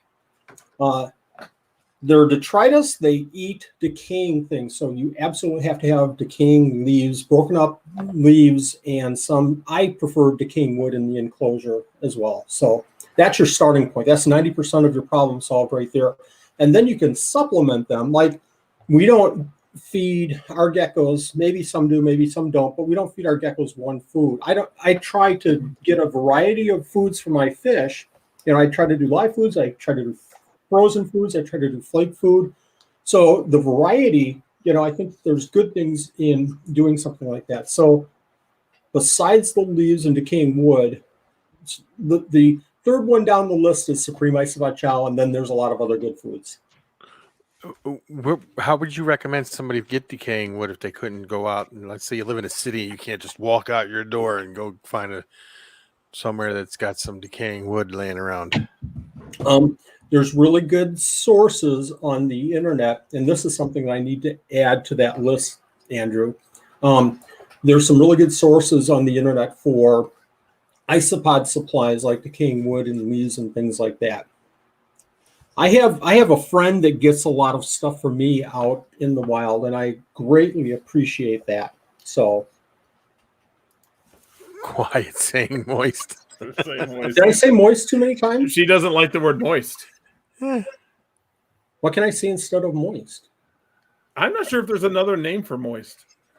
Do you think there's another name for moist, Andrew? No. Angie, give me another word for moist. Out of all the isopods that you keep, damn. I'll start using the word damn. And the word is go ahead. I'm sorry. What is your favorite species and that you have that you work with? I have a lot of favorite number 2 species, but I think that by this point, a lot of people know that my favorite of all time is Hoffman Sagai, Persilial Hoffman Sagai. That's mine too. I'd have to say that. Why is it your favorite? One is their size. I like how big they get. And 2, I find that because I got the one. Remember, I had some babies in there, and the mom sits there and she guards them. She pulls them right in. It's pretty cool to see. Yes, 100%. So their size. I think that their patterning with the gray and the white skirt is really cool. I don't think that they're as hard to work with as some people feel like they are. Size. Did I mention size already? Their parental care.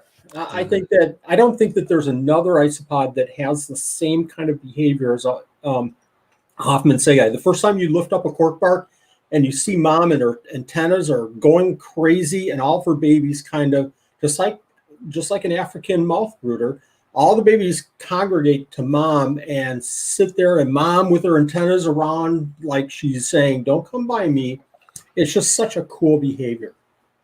Otherwise, isopods are just kind of bugs, aren't they? Yeah, they're bugs, insects. That's funny. Oh man. What mushrooms is their favorite to eat? Yes, good question. Yeah, that is a good question. Any mushrooms that Angie brings over for me to use are the best mushrooms. Other than that booger ball or whatever you brought that one time that was just kind of gross jelly mushroom thing. That wasn't good at all. That was way too damp. That mushroom was way too damp. Damn. What do you think the most delicate species of isopod is? Oh my god.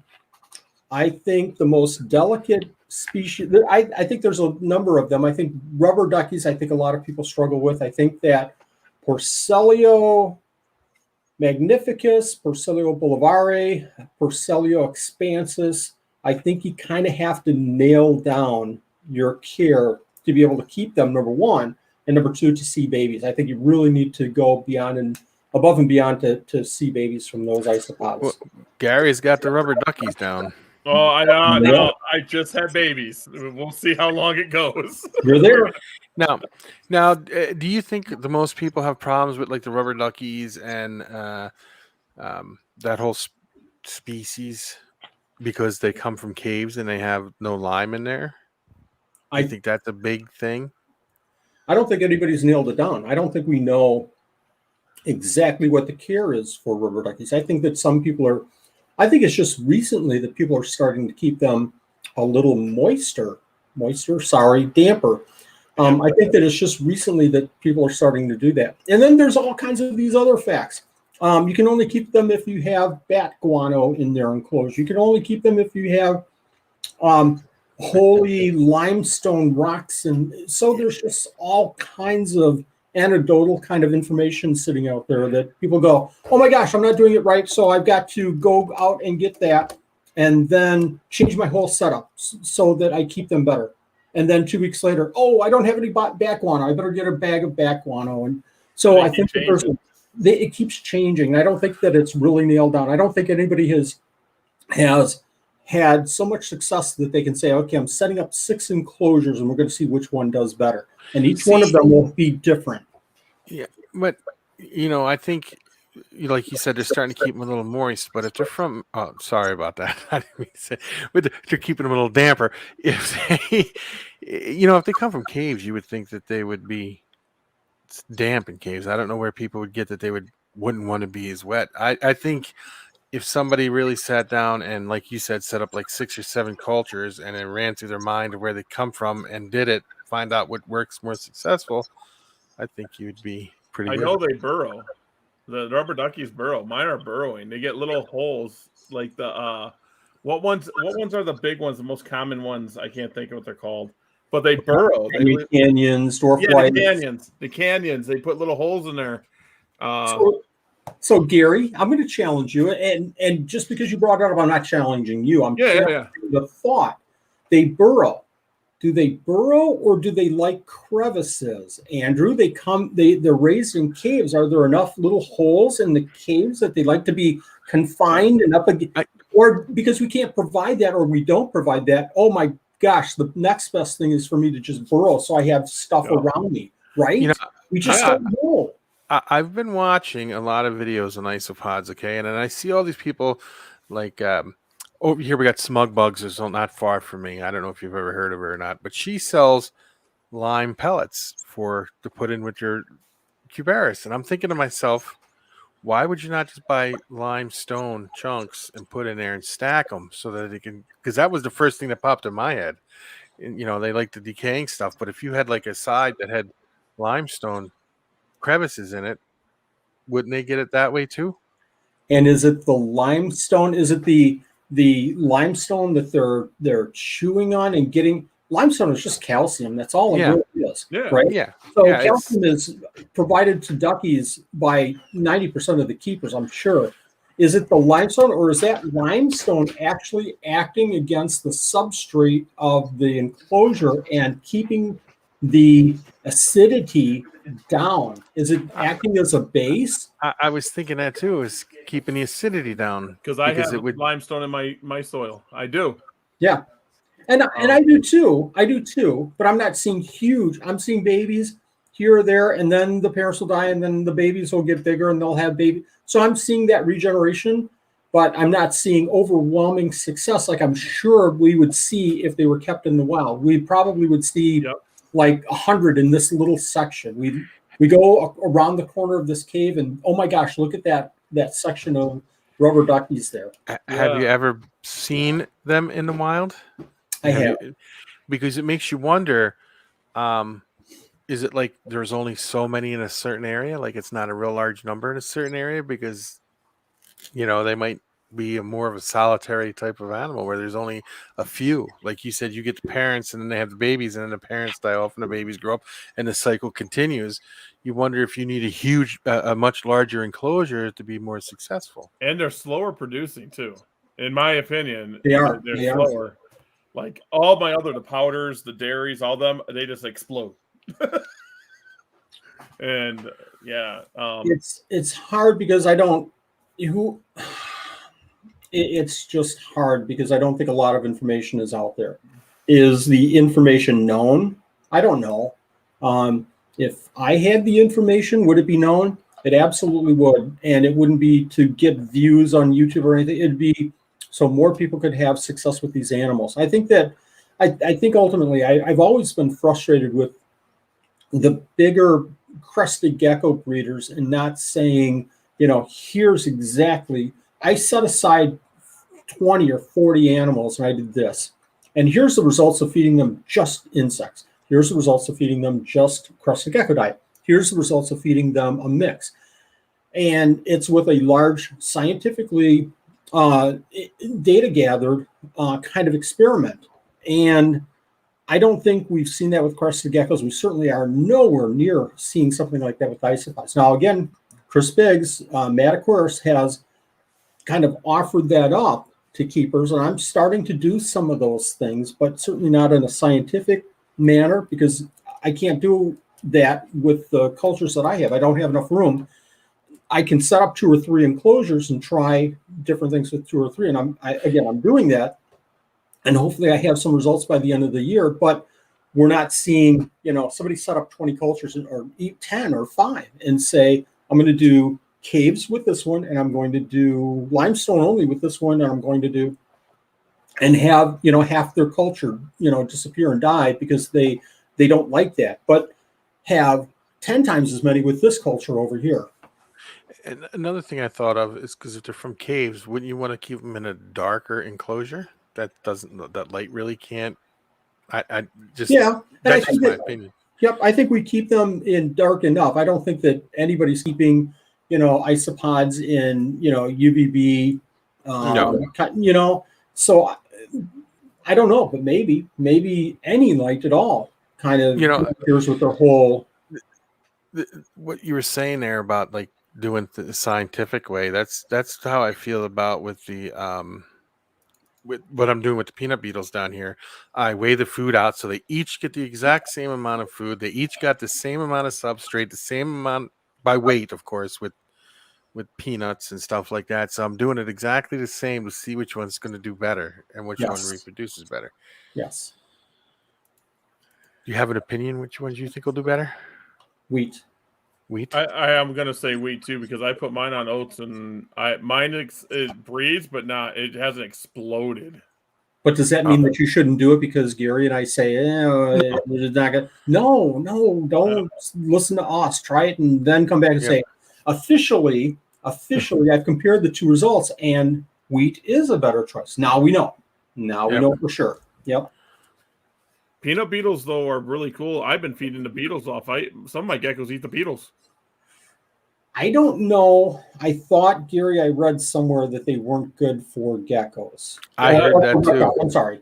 I thought, just kind of be aware of that and check it out. How I was doing it is I was taking the small ones and I was putting them in with my Phantos or whatever they're called. I can't think of the scientific name. And they started eating the beetle too. And I'm like, oh, huh. Okay, cool. Okay, fine, whatever. And I just let it go. And I was like, what? That's cool. And then talking about feeders and peanut beetles, the goblins, I get the same reaction for my chameleons with the goblins I do crickets. They go nuts. I can imagine that, yeah. How are your goblins doing? Both of you? I got babies, but nothing adult, like nothing that's grown up yet. I haven't checked in a couple of days, but I haven't seen any babies yet. But I have them in too small of an enclosure. I'm going to move them this weekend. They are tiny. The babies are tiny. I thought that I had an infestation.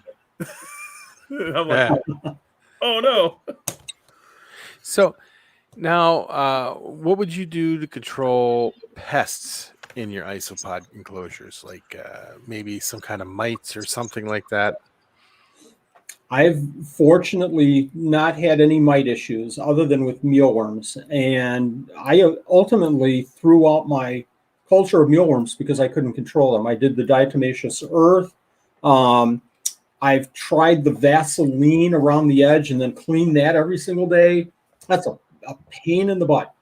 Again, fortunately, I haven't had the mite issue. I don't know if that's because I don't, I I have enough time right now that I can kind of watch the moisture levels in the mealworms and the peanut beetles and all. I don't know what I'd do with mites. If I had a container that had mites, I think I'd throw it out as long as I had a couple of backups. Otherwise, like with the goblins, I'd probably try to save as many as I could and then do the Vaseline again and diatomaceous earth to try to save them. But if it's mealworms, I'd toss them. I'm not a fan of mites at all. Me neither. I hate Yeah. every mite there is. With your goblins, do you have them on cocoa fiber or soil? Yeah. I didn't do it for the first time. And for the first few days, I noticed that it was already a bad idea. Because they started climbing up the sides and everything. And I'm like, whoa.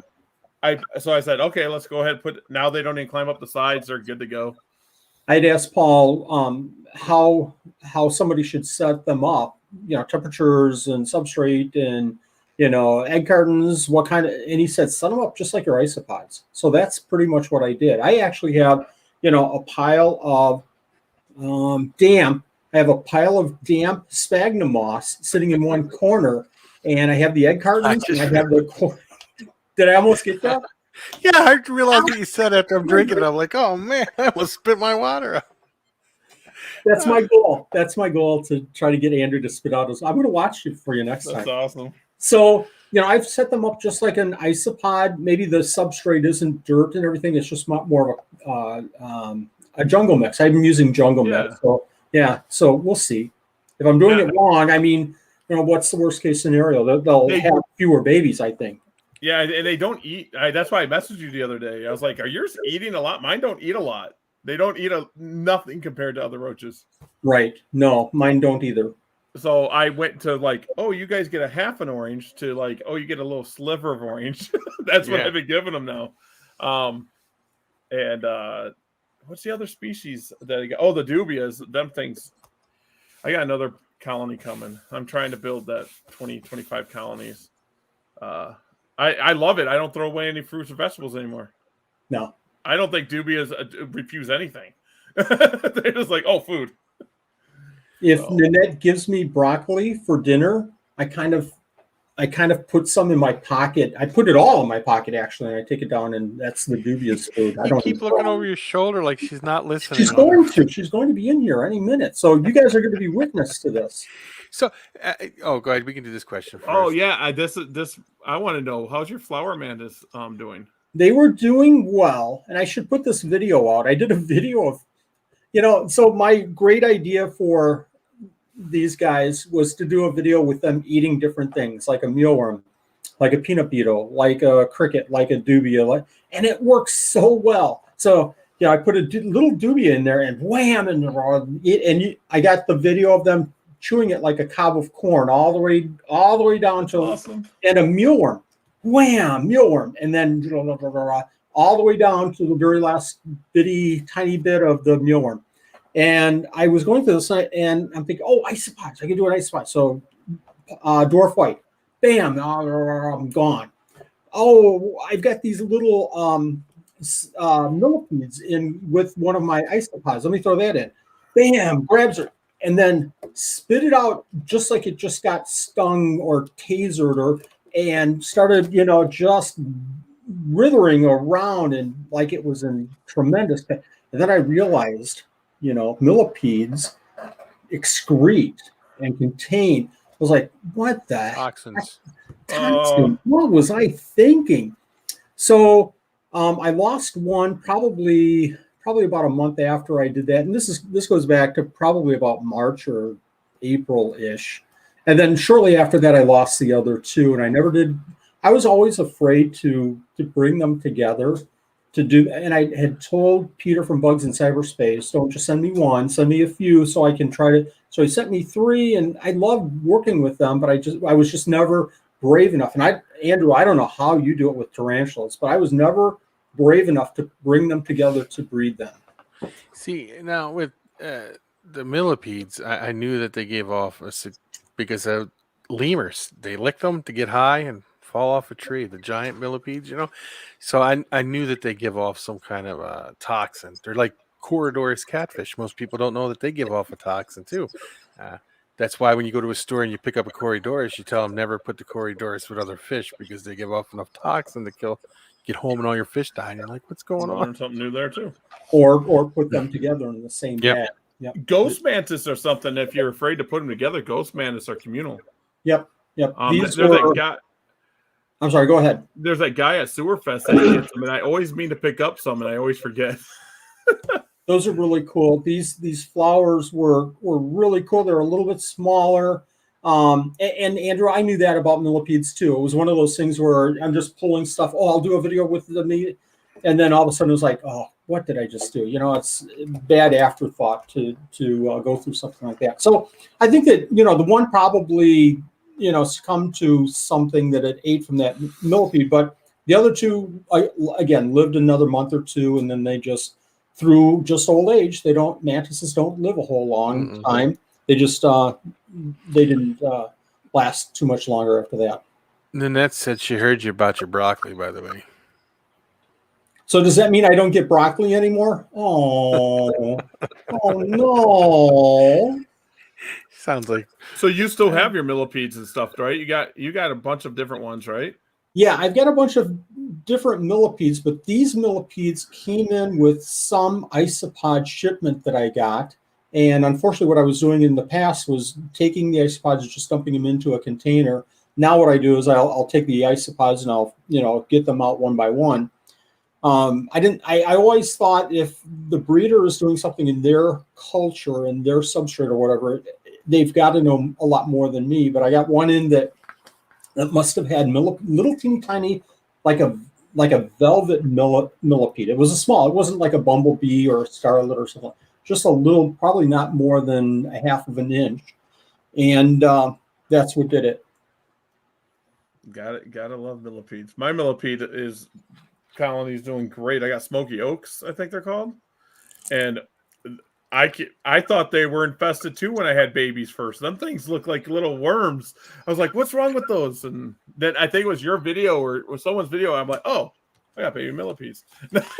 Now, my question, is there a insect that you have on your wish list? And is there a isopod you have on your wish list that you haven't received, that you've never gotten yet? Insect? No. I've been thinking about the feigning death beetles, but I think that I get my fulfillment from, again, watching Russ Wilson of Quirmax Pets. He should be paying me for mentioning his channel, but great person, great information. I get my fill of feigning death beetles from him because he's done such a great job with them.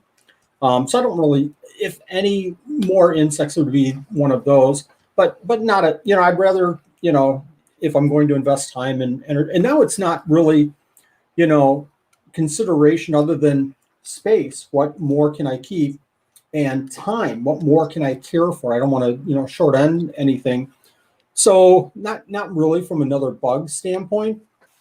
From an isopod standpoint, I guess I like the tricolors that are out there, but they're still, oh my gosh, what are they? $400 for 5, more than that, $600 for 5. Boys, you don't want to lose those. Don't want to lose those. So that doesn't really, overwhelm me that I've got to have they are beautiful. They're beautiful animals, but the Cuberas, some of the still expensive Cuberas don't really, I've got the Expansus which I think is the most attractive isopod. I have the Magnificus that I think are really super attractive. But after that, I'm pretty set with isopods, really. Tricolor's $500. Yeah. Well, that's what rubber duckies were just a few years ago. Angie says she'll pay you in shrooms if you mention her channel. Everybody go to Angie Schwartz's channel because she has some unbelievable wildlife videos. Just absolutely unbelievable. Yeah. I'm a subscriber already, Angie. Yep. I will admit her videos are amazing. I love them. So she'll put out a video and I'll go, oh, is that down Silver Spring off of Brown Road? Is that? I don't know. Maybe. Now, with everything you keep, what takes the longest? I understand you can't go by you only got what do you say, like 20 fish tanks there, and you got hundreds of geckos. But if you kept the same amount of everything, which would take the longest to care for every week? Oh, tough. I don't know. So I've really broken it down into isopods. So I try not to do everything all at one time.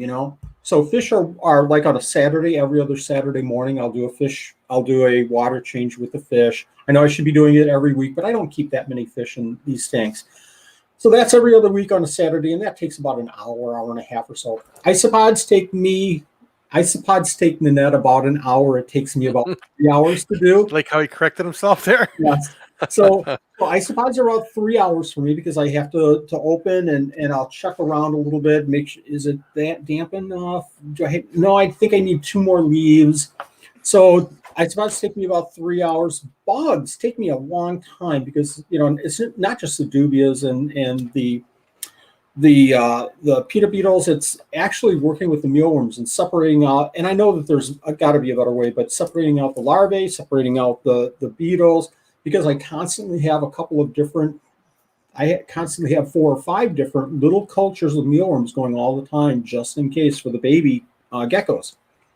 So the bug room takes, and the net does a lot of the bug room as well, but the bug room takes me some time. Then I have the 10s, and I have 21 10s. That takes me about an hour and a half, because again, I'm looking for eggs. And then I have the 15s, there's 10 15s. I can go through that in about a half hour, 45 minutes. Crusteds, when we feed crusteds, takes us about an hour and a half or so. The leopard room takes probably about 2 hours because of the picta, and I have a lot of babies in there, and I have the Australian geckos in there, and leopards and baby picta in there as well. So that's probably about an hour and a half or so. What am I missing? Gargoyle. That's about it, I think. Weirdos. So I call everything else weirdos because I have them, like morning geckos and cave geckos and Gonatoides and some Australian different Australian geckos, Bavaye. So I have probably 24 tanks spread out all over the place, and that takes me probably about an hour to go through them, just because each one requires a little bit different care. And I know that if I had one rack with all of them, in one place and taking the same size of food and everything, it would be a lot easier. But it's hard to say what takes more time than others. I just have everything broken down so that today I can go and do isopods. And tomorrow I'll do the 10s, 15s, and the babies. And the next day I'll do the leopards. And then I cycle back around again. If there was one thing in the hobby, the reptile hobby, that you could change, what would it be? Wow. That is a loaded question, especially from the last couple of days. I think that the one thing that I wish we could change is everybody walk in the other person's shoes just for a little bit before they comment or like comments. I wish and I need to do more of this too. I wish everybody could look at things and say, why is that person saying that? And if we can get to that point where we can kind of try to understand where the person's coming from, I think that's the one thing that I wish we could all, including myself, do a better job of. Like getting rid of drama, basically. That's always been a trouble.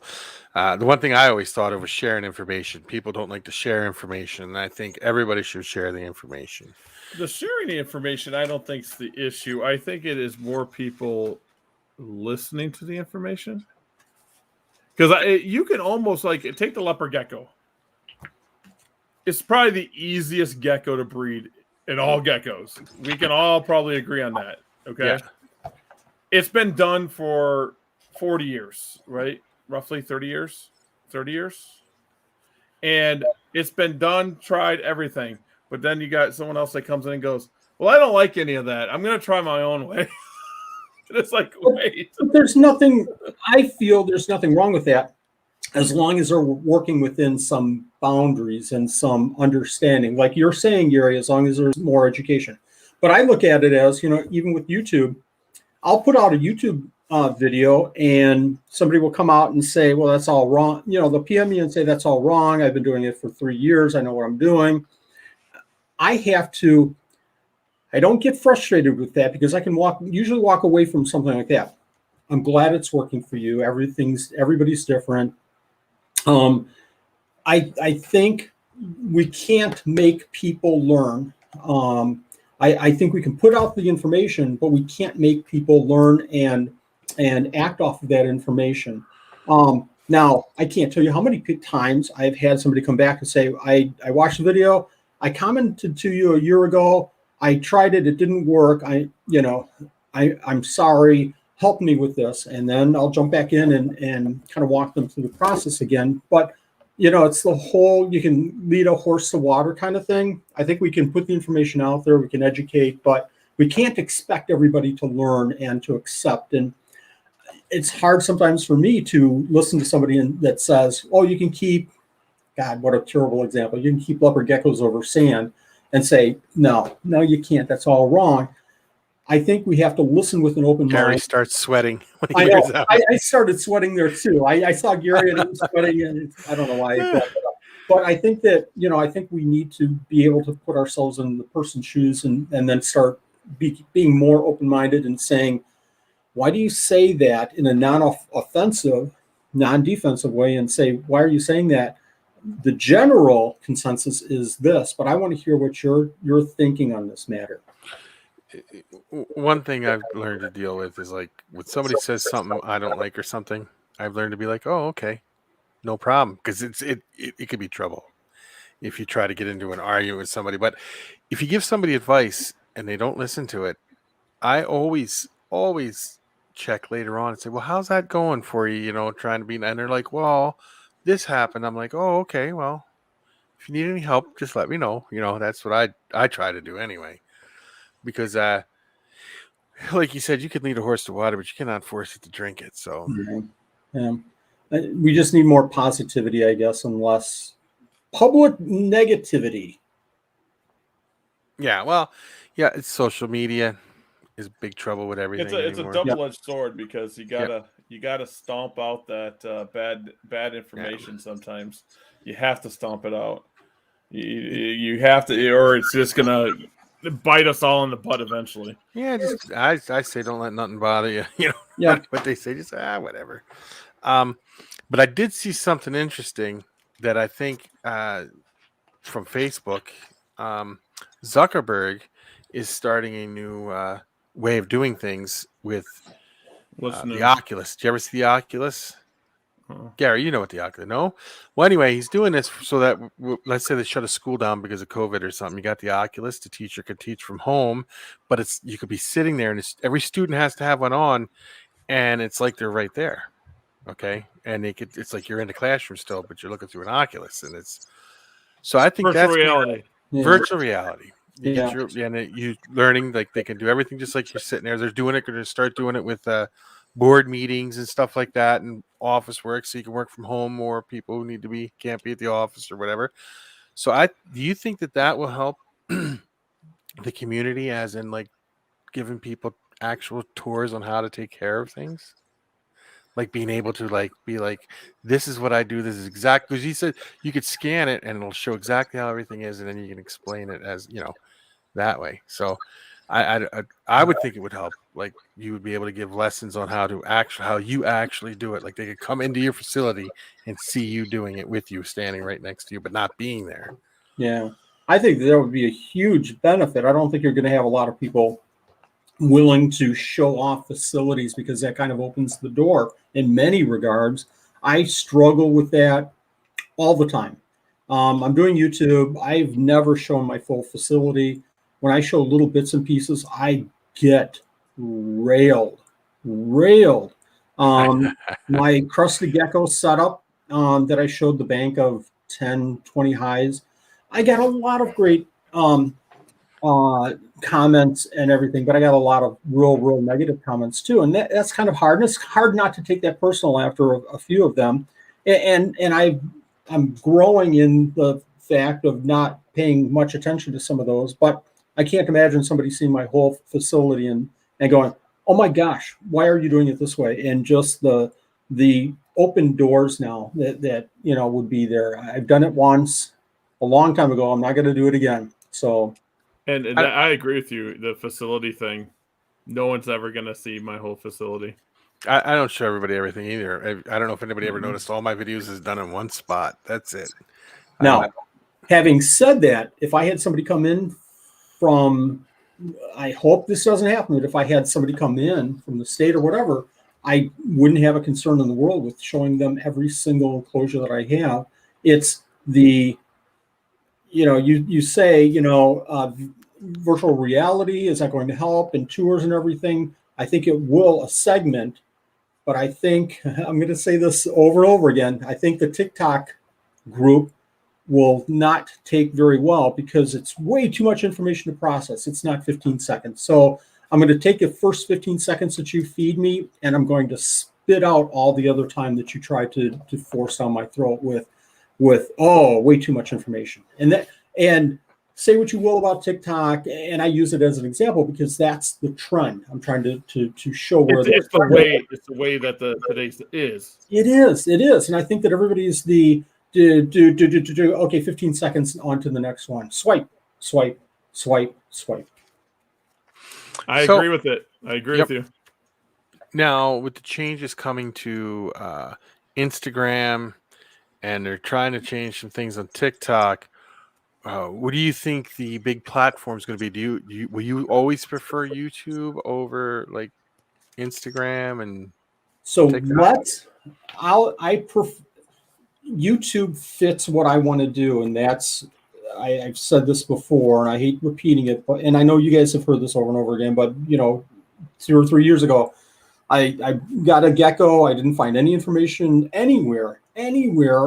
Google search, iNaturalist, Google Scholar. I couldn't find any information anywhere on this. I went to YouTube, and there's 3 15-second, here's my gecko eating a cricket kind of videos. And I said at that time, I want to produce videos that will help educate people, not just on seeing a gecko feed, but here's how you should set them up in my best judgment for right now until I learn better.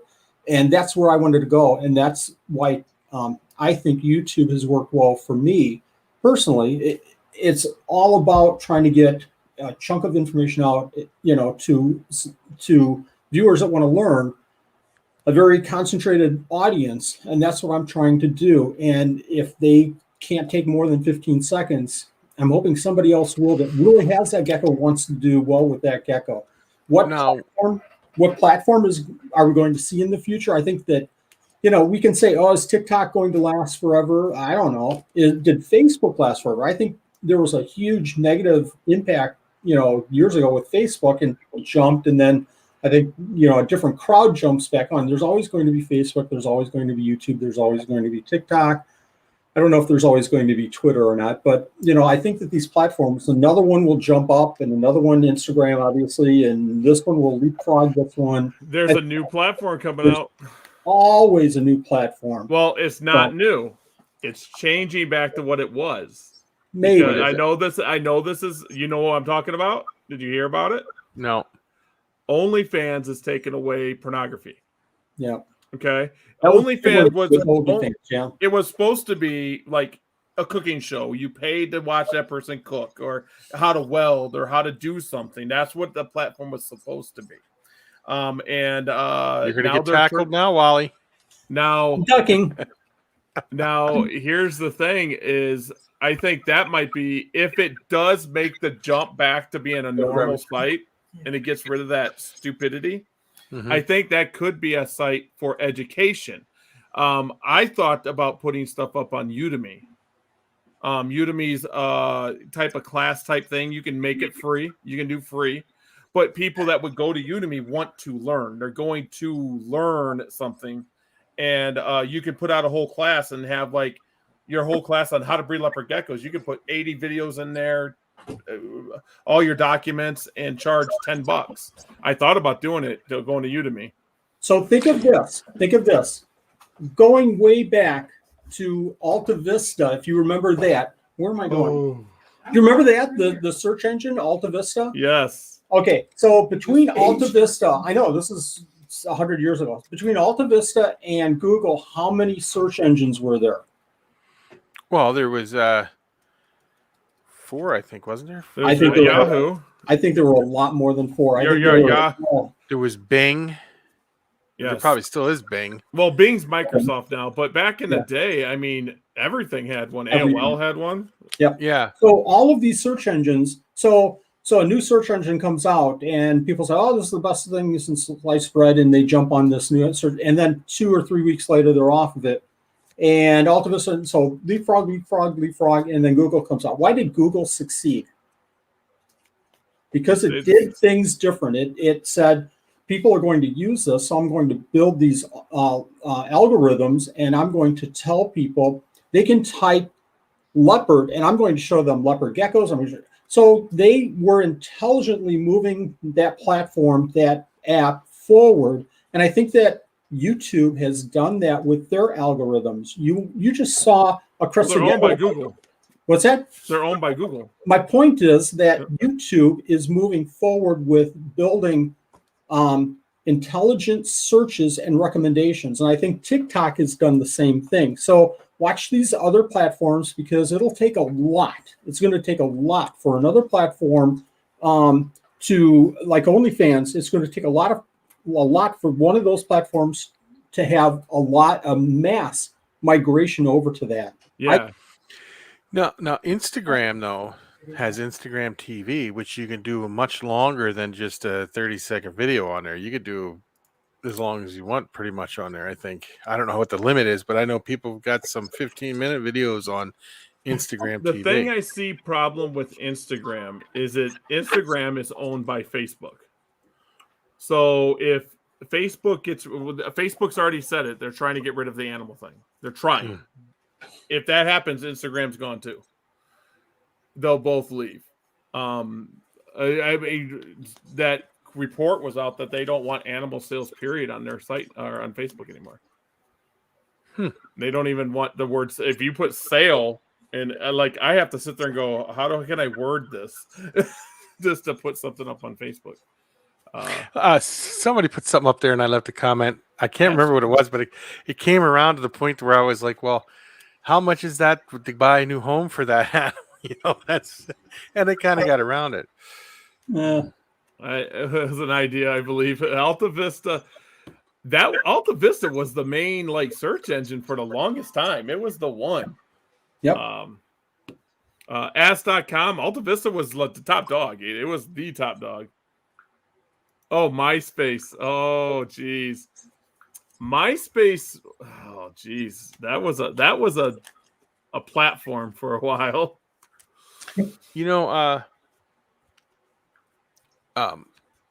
Reptile Geeks. I forget what I was gonna say. Who remembers Reptile Geeks? Yeah, I remember ReptileGeeks.com. It was like a MySpace for reptile people. I don't even know what happened to that. It just kind of faded away. Since Nanette is sitting there, can she hear me? Yeah. Oh, absolutely. Well, hello, Nanette. Hi.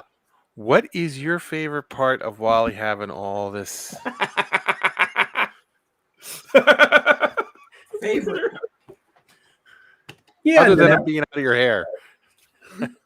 I guess it's.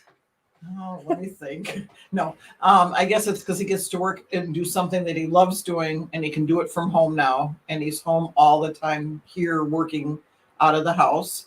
And I love the fact that he does a lot of educating and making sure people learn about the animals. I know I've learned a ton because he's gone over things with me, but just to see him sit at our kitchen table with friends or people that I know that come in to buy an animal, and the excitement and just working with the kids and making sure they understand it and they're going to have fun with it and succeed with it. I enjoy watching that. That was awesome. Is there anything that you like about the hobby yourself specifically? Snakes. I don't like crickets. I don't like snakes. No, I shouldn't say. I prefer not to have snakes around. I guess I like seeing the strange animals, the new little ones that he gets in, and just learning about them more. I do enjoy working with the isopods. I guess I've kind of started to enjoy that a little bit more and kind of starting to get favorites. Okay, is there a favorite? You said you're getting a favorite with the isopods, but is there like a favorite fish that you like or a favorite gecko that you like species? Fish, not so much. I like Pictus a lot. Pictus are like my favorite, and they've always been. I like their little personalities. That's what I like about them too. They're very cool. They're just fun, and I've always liked them. Fish, yeah, they're okay. They're fun to watch. They're okay. Wally's like, yeah. and that's fine. That's fine. No. Is there? So you mentioned. Sorry, guys. I'm taking over your job. No, that's fine. Yeah. What the heck, Supreme Pizza? So Frank was talking about it up in the comments up there. He wanted to know what kind of pizza you like to make, and he knows supreme topping is one of them. Oh, okay. Yes, Wally does have an animal addiction too, I think. So you kind of mentioned crickets as being one of your least favorite things. Is there another least favorite thing? Dubias are right behind crickets. Dubias are right behind them, really? I'm getting used to them, but yeah. I don't know. Every video I've ever seen, you were messing with dubias. You've never seen me with the dubias? No, I said every video I've seen you with the dubias. Yeah. You're always messing with always dubias. Well, that's because he can't. So somebody asked, or I'm going to ask myself, what's one of your least favorite things, Wally? Well, one of my least favorite things is did anybody see the movie The Replacements with Keanu Reeves? Football. Yeah. Remember that? Remember the scene in the locker room where the coach asks what everybody's afraid of? You remember that scene? And I can't remember the actor's name, but one of the actors goes, "I'm afraid of spiders, coach." And the coach was looking for something else like failure or embarrassment in front of the. I'm afraid of spiders, coach. So I love that line. So I'm deathly afraid, as everybody knows, I'm deathly afraid of spiders. I've got to tell this story. So I was going around the room, and for some reason, I'm seeing a couple of big black hairy with fangs, and so I'm going through with my dustpan, and I'm collecting the spiders, and I'm carrying them outside and throwing them away. So I'm going through with my little dust broom, my dust buster, and I'm looking for spiders. And then I think, oh, I've got a whole thing of those cases with like 6 or 8 or 12 light bulbs. Behind the door, right next to the stand, is like 3 of these boxes. And I think, oh, I wonder if there's some. I haven't checked back there for spiders in a while. Maybe I'll check back there. So I close the door, and I mean, this is like, I wonder if maybe I'll touch this box. Maybe, I don't know. And I went to move it, and a chondrodactylus, I swear to God, 3 inches long, popped up out from one of the boxes, and I freaked out. Just, if anybody was in the room and would have gotten a video, that would have gone viral. The utter animal sound that came out of my body was... Andrew's remembering the leaves. The leaves and spiders. Leaves and spiders. Oh, yeah. She brought over a pile of leaves, and there were spiders all. I think she did it on purpose. There were spiders all in there, and she said, "Go dig your hand through all these leaves. They're so cool." And there's spiders all in there. I have a picture of you holding a tarantula, so I don't know what you're talking about. I was going to say the same thing. That was like 30 seconds. It was an out-of-body experience. It was really super cool, and I'm glad that I did it. I don't know if I would do it again. And Gary, Brandon. Yep. None of the credit goes to me. 100% of the credit goes to Brandon. Mm-hmm. I had nothing to do with that. It was Brandon slowly, calmly walking me through the whole process. And in my mind, somehow he got me convinced that it was just another animal. That's what Brandon does so awesome. That's a good teacher. Then he teaches. Yes. You get you. Is there any animal that is on your wish list to add to your collection of isopods or geckos or anything like that? Is there anything that you would like to have? No, not that I can think of. Really, I don't look that far into them. Angie, is there any animal that you would consider asking Nanette to keep Angie, that she go doesn't away. now? No snakes. It's bad enough Crystal keeps asking. No snakes. No, we're not doing snakes ever. But I Nanette does really My good with snakes. family, Yeah. no, my Kind of a family partnership wouldn't even there. come to visit us if we had snakes in the house. As it is, they won't even go in the basement, and they're always asked before they leave it out of the room. No.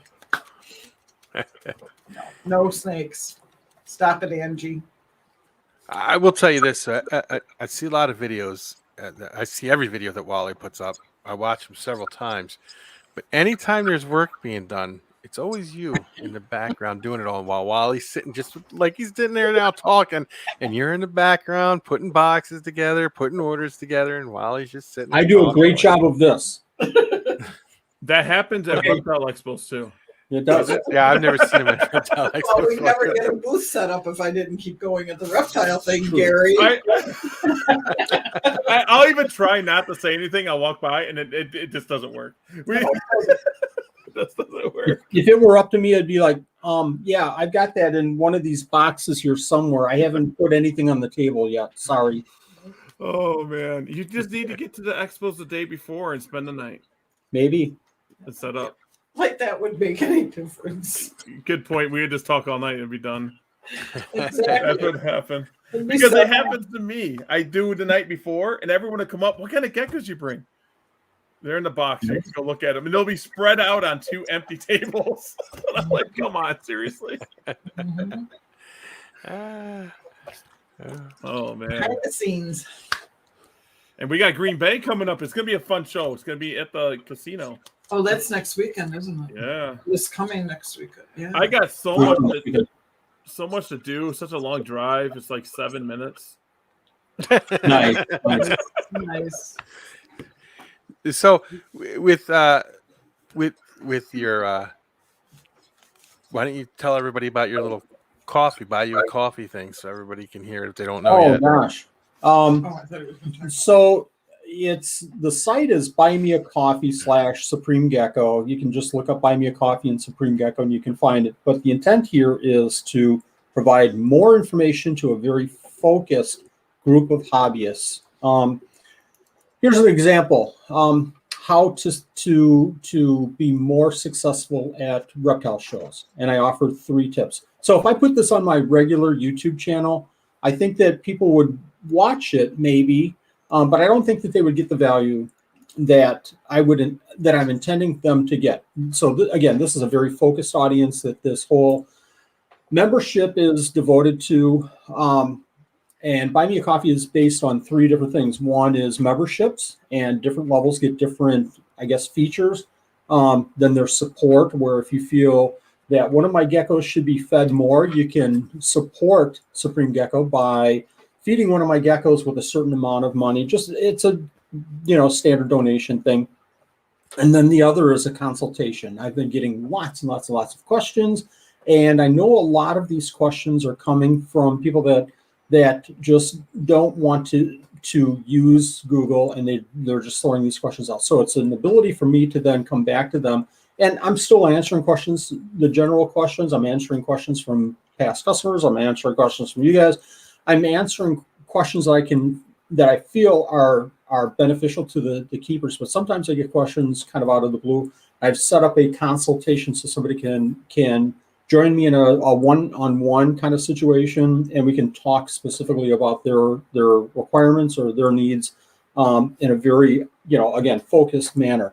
So this is all putting it right back to customer appreciation, customer focus on this site, with the supporting of Supreme Gecko and, of course, the membership switch.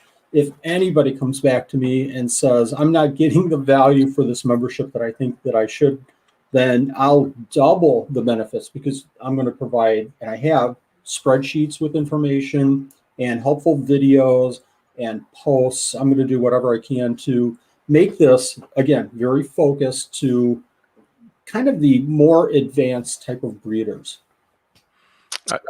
That's a good way of looking at it, because YouTube is more of a broad-based, where with that you're focusing in on specific things. I like the way you teach, though. Like if I call and ask you, or if I not call, but if I text you with a question, you always like, well, what do you think? And then you take and then I answer, and then you're like, well, that's what I would think too. I like how you do that. I do that with you because I'm thinking that you know the answer already, so I just don't have to spend as much time. I would say, Andrew, just go ahead and answer it yourself because you already know. No, I don't do that. And spreadsheets. We know you love your spreadsheets. I'm going to provide lots of. I have ideas. I have spreadsheet ideas already on a spreadsheet, so that's how in depth that is. That's talent. That is talent. Bob's going to love that. Spreadsheets, Bob. Spreadsheets. Yeah. Supreme spreadsheets. Yeah, supreme spreadsheets. I showed him a picture of my wall that I have my whiteboard, and he's like, spreadsheet. I will say I use spreadsheets to plan out stuff. Everything I gave you on Dubious, Andrew, is on spreadsheets. And it's like, I need this many to make this much money, blah, blah, blah, blah, blah. Yeah. I need to do more spreadsheets because it actually puts it in an order. It kind of just puts it there. Honey, I'm home. Someone's home. Ask Becky how many more bugs she wants. Here, hon, put this on for a minute. Here.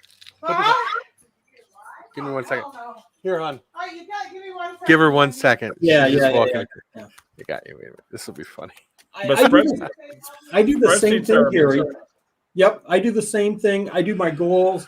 I do my to-do list. I do notes. I like to keep notes in spreadsheets so I can classify. This is about this type of gecko. It's coming from this kind of person or this person. Things like that. Yep. I use spreadsheets for breeding. Like would I pair how many eggs? How many? Yeah, you can do that. How many would I breed them for? Like if incubate them for male or female? What temperatures I do? Like with the Picta. From now on, I'm keeping exact track of all the temperatures so I can see if there is a difference, like you said, between males and females. Exactly. She's pulling in here.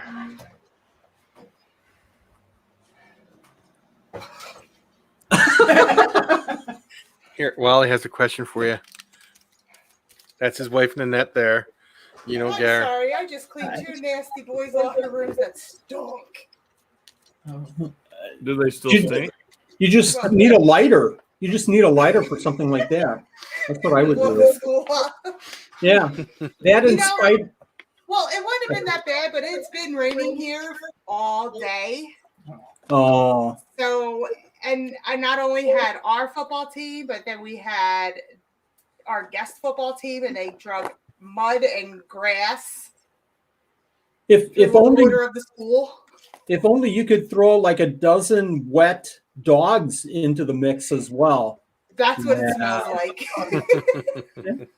So I didn't hear yet. What did you get this week from Bug of the Week Club? I don't know. They went in the trash. For some reason, I believe that too. Go in the trash. The bugs. Oh no, they did. You signed up for this Bug of the Week Club. I've never heard of it before. But congratulations I didn't to sign you. up for no fucking Bug of the Week. I can't believe you're that into bugs. She loves taking care of the isopods that are crustaceans. There's only one place for a bug, and that's in the garbage disposal.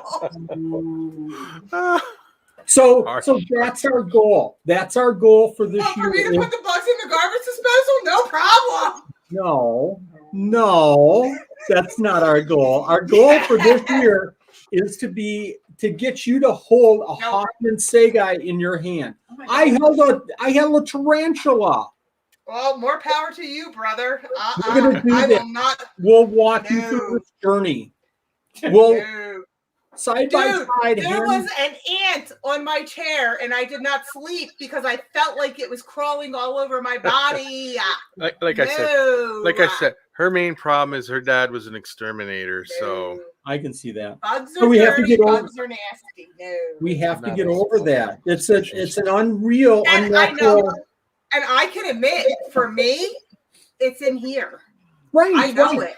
And holding a tarantula. And I'll never get rid of it. Okay, and then it was right here. It was all here, and then it was right here, and it was just the And if thrill of a it's right here, lifetime. do you know where it's going to go from here? Smashed. It's going to go. Okay.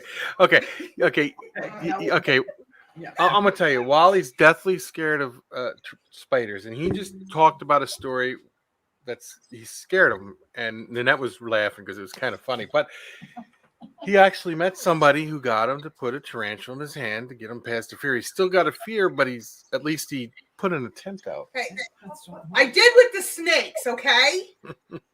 Have you ever told them about that one? Which one? Which snakes? What? He got him. Until I met him, Oh. I was deathly afraid of snakes. My mom was bit by a copperhead on the foot. Oh, wow. And so in my head, all snakes were bad. So I couldn't even go to the Philadelphia Zoo and walk through the reptile house because there had snakes in it. Well, then I met him, and this numbnuts orders a bunch of them. They come in the mail.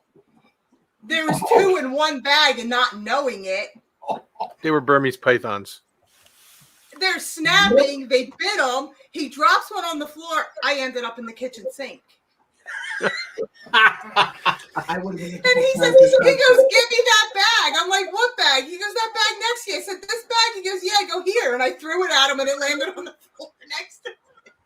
I'm getting bit in the hands, in the face. And I'm literally in the kitchen sink. I'm like, hell no. No, thank you. Blood squirting all over the walls, and Yep, nope. so you got over that fear, and I'm not really, I tolerate them now. okay. But you hold one, I'll give you one. I'm still sketchy with certain ones. Would you touch a snake? Oh, yeah, I hold them. Yeah. Would you hold a snake? Mm-hmm. Yeah. I'm not going to hold no bug. So she loves the geckos, though. Okay, a snake is this That's big, right? And a bug, a crustacean, an isopod is that tiny. It's like a little lobster. Yeah, I know. And it belongs in the trash. One of your favorite foods are shrimps. Think of it as a shrimp, but you're just not There going to you eat go. She'll eat a But shrimp, they're but she won't dead. touch a. But they're dead. it. When you were a kid, did your dad have a live shrimp? Yeah, and it scared the crap out of me, and I went running. There you go. We lived in Texas. I've never seen a shrimp with its head on it. Never in my life. We moved to Texas, and they were selling them in the parking lot of the Piggly Wiggly. My dad brought a bunch home, and he goes, "Becco, get the shrimp out of the fridge." I opened the fridge, and I said, "Pa, Dad, I don't see no shrimp." He goes in the fridge. He goes, "These are it." I'm like, "Ew, they got heads." I never knew shrimp had heads. Hey, it's my blonde coming out. It's like that Lady Gaga song, "Born This Way," right? Exactly. Mm-hmm. Gary, input: should she hold a crustacean? I would just dump a whole bunch of dairy cows on her head and be done with it. Oh, wow! Wow! He said he'd dump a whole thing of them on my head and just be done with it. I value my life. Yeah, I couldn't do it. My wife was the same way. She didn't like them, and when she held one, she was like, "Oh, there's nothing to it." There's nothing. She was like, Yeah. "It's nothing." It She's doesn't still come weary off about snakes. like that. She's still weary about snakes. But then, like Andy said, and I know it's beating a dead horse, but to me, I was raised by my dad. Any and all bugs are dirty and nasty. yeah. Actually, most roaches are cleaner than humans. And these things- It's the dirty and nasty people that have the roaches. Well, that's because roaches are Look trying to at clean it up. Gary up there is like, wow, I got a lot of them over here. Yeah, well, he can keep those roaches. They are not allowed in my house any kind. I was gonna Right, say, well, You better not have any down there. right, well, You better not have no roaches of any sort in that basement. X-nay on the roaches. No, they're crustaceans. Crustaceans. Huh? They're crustaceans. Yeah, you better not. You're lucky you're even allowed to have those in this So- house. hold on. How do you Hold think on. the Flyers are going to do this year? I don't know. What are you trying to change the subject so I don't kill them? So are I you think they're telling gonna me have a there's good roaches season. in my How basement? about that goalie? I think that he's going to be great for that team. What, we got a new goal. I haven't watched it. Did we Got get a it. new goalie? Oh, you know, He's trying to change the subject because he knows you're going to be dead here before the night's over with. Okay, let's see what we can. What play did I with. do? What did I do? Want to hear? Just turn the speaker on, and then you can hear too. Yeah. Turn it off your headphones. yeah, but then they'll hear it, I think. Let me see here. Give me 1 second. They shouldn't. Wouldn't that be a great idea, though? Bug of the Week Club. Can you guys hear that? Is that like a? Have an echo. Bug of the month. Goodbye. Ah, I just dropped her. Maybe I'll start bug of the month. Yeah. What was that? I think bug of the month sounds good. Sounds good. Do you guys got an echo or no? You're fine. I was going to put on my headset and I never did. You're No, fine. you're fine. Someone wants to see an adult hisser. This is a Madagascar hisser. That's not a wide said that horn, she though, wanted right? to see. Becky, how does that look? See, that's not gross, is it, Becky? We're talking Becky. little itty bitty things. He's right here. This is a little bitty. These No, I'm talking isopod bitty. I got very sensitive hands. I gotta find my phone. Bug of the He- month. There you go. Oh, play text. And Yeah. that's the Madagascar. And let's see. These are wide horns. They get bigger. She got a text she has to take care of real quick. She'll be right back. Right. Your phone's right here, hon. You ran off too quick. My male wide horn actually come on me. He thinks I'm going to feed him. Because I only got a pair of these. Oh, He's actually like, he'll might eat out of my hand. Oh, in Tennessee. no, He's that's like going to wrong. prove me wrong now. Oh, fine. That's my boy right there.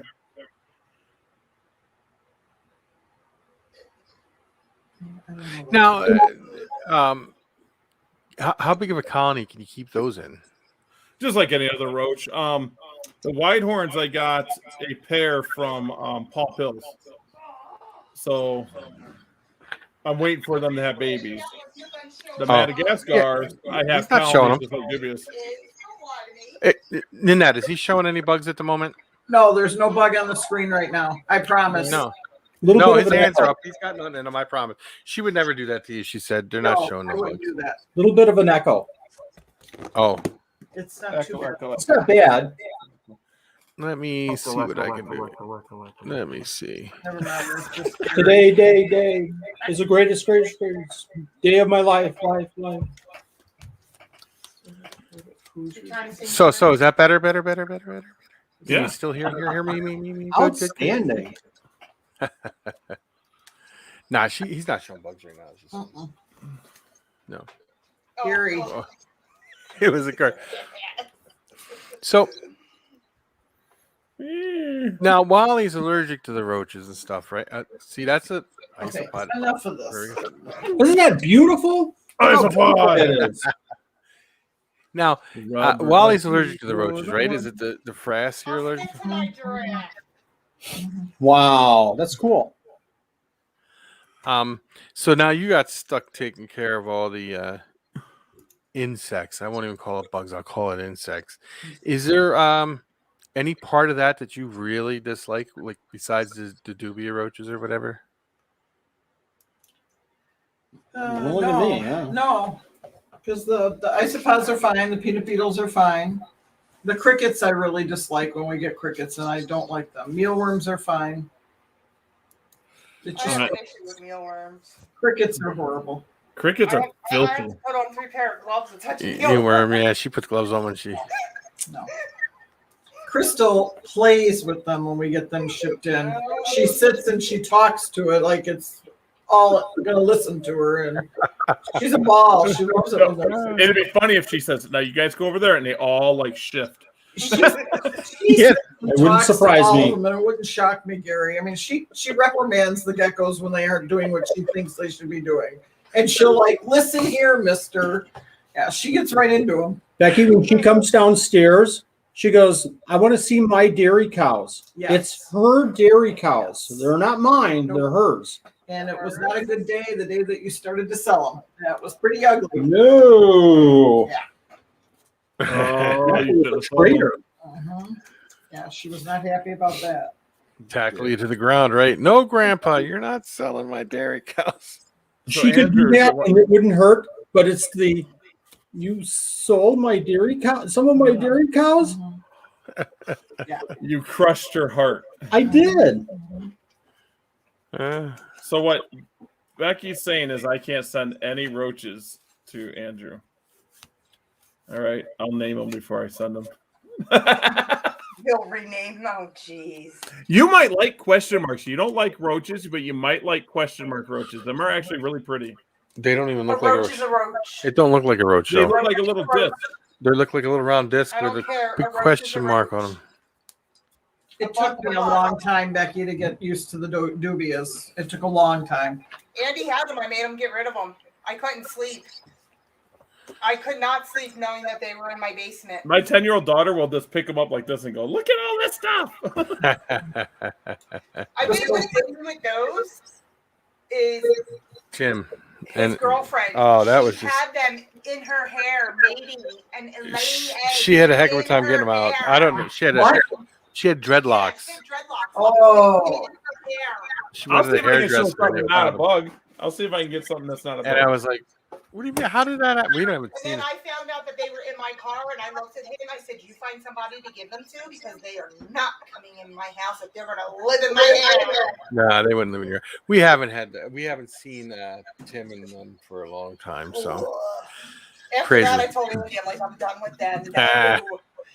How Crazy. can you not have bugs in your hair? Oh my god! I can't even fathom that. Did you see Angie's last comment here? now everyone will start sending bugs. Yeah. Okay. Well, everybody, All right, I might get bit here. This poor guy might is gonna get get a bit. shipment, and she's just going to start eating everything that comes in the house. What do you got? Gary's going to show us something. It's not a bug, though. He said so. it better not be a bug. It's not a bug. It's a very aggressive animal. We'll see if I can get her to come be nice to me today. Oh, Bob. That's Oh, not right, Bob. No. Oh, There you guys go. Ah, very cool. excuse me. So is that the mama? I was going to ask, is that the mom? That's mama. She is a very, very aggressive girl, though. And I thought I was gonna lose her. She wasn't putting on weight, and now she finally is. She finally is. Excuse me. She's thinking about biting my finger right now. So, Wally, do you have fat tail geckos? I have one pair. They're doing okay. I don't. Huh? They're babies. Yeah, they're pets. They're excuse me. They're kind of pets. You know, I've had them for a long time. She liked the ones yesterday, the fat tails. She thought they were. Those are cool. Becky, did you? Excuse me. Did you hold the fat tails? Yeah, didn't you watch the video? They were in my hands. Okay, I forgot. Yeah, I'm not afraid of geckos. Oh, why is Kelly calling me? Man, Your fire skinks. Do you still have those, Wally? I don't. We lost one. It was more for the family, and I was the one that was pretty much taking care of them. And they were upstairs, not with the other with the geckos. So I found somebody that really wanted them, and I handed them off. It worked out. Somebody has them, and they're doing well with them. Now that's a cave gecko, right? Yep, this is a cave. Man. She's just jumpy. She just likes to move. But this is the female. So, what's the difference between that species and the one that you had a picture of the other day, Wally? That red one. There's with Goniasaurus, the cave geckos. I should know this, but there's 15 or 16 different species. So the one that I was showing on the on the picture, if I remember right, was Goniosaurus orientalis, which is the small, I think it's Japanese, one of the smaller ones. And they range from, the orientalis, which is only about 3.5 inches, to Haniensis, which is about 4.5 inches, all the way up to Catbansis and a couple of others that are probably about 8-9 inches in length. So there's a lot of different species, just like Periodora. Periodora has the Andoriensis, all the way up to Musobi, which is pretty big. It's kind of the same thing. Everybody says, cave geckos, and they think of the Haniensis, but there's a bunch of different really super cool species. Really bright ones too, like you were posting. I actually think these are the dullest ones. I mean, Yeah. the most basic. Yeah, they're still cool, the red eyes and everything. Lichtenfelder eye, same thing, Gary. But again, you have some like Catbansis, which are kind of duller as they grow older. They're banded and they look okay, but their babies are unbelievable. Unbelievable. Orientalis is by far my favorite, though. But there's different looks to Orientalis, too. Some of them are kind of a pinkish, and you really have to look around. And nobody has them, but you have to look around for the really bright red ones. No, you're not, Angie. So how many species of cave gecko do you have? I think right now I have only 5. 2, 3, 4, 5, maybe 6. I'd have to go down and check. What's your next gecko you want to work with that you've never had? I've never had. Good question. Yeah. That is a really, really good question, Bob. I'm still working off my want list because I had, some geckos in the past. I can't, Pterodactylensis, Pangensis, which is a little like kind of a jaguar-y looking gecko, but it chirps at night, and you can like hear from 2 rooms away. It makes this real loud chirping, just like a bird. I'd like to work with them again. Gecko that I haven't had. I don't. Let me think about that for a minute. I know one of the geckos I have chirps, and I don't know which one it is. I haven't figured it out yet. I mean, I'll be sitting there in that room, and you'll hear it chirp, and I'm like, one of these are making a noise. I can't figure out which one it is. I wonder if it's a crested gecko, because they'll kind of bark and sometimes and chirp other times.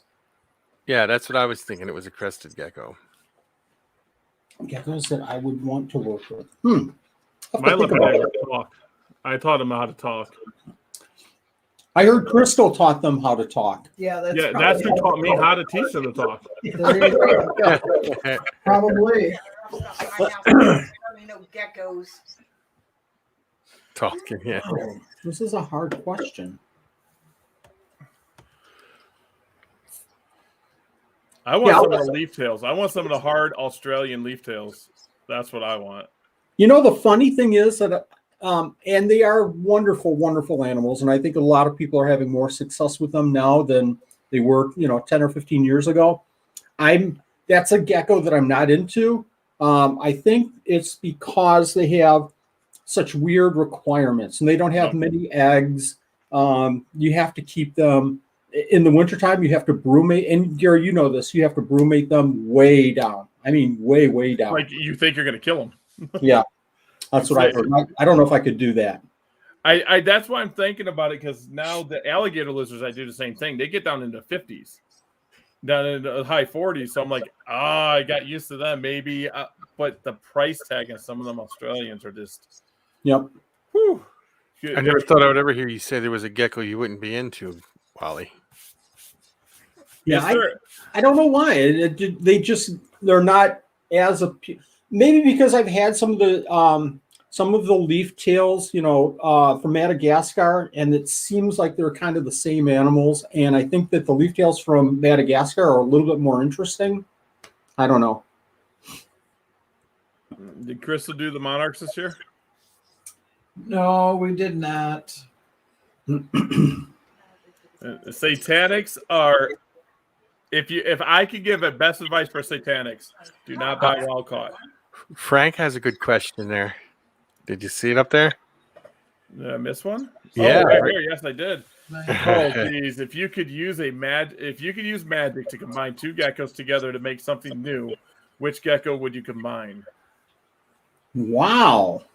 That's as good. I know it had me. I'm like, wait a minute. What did that say?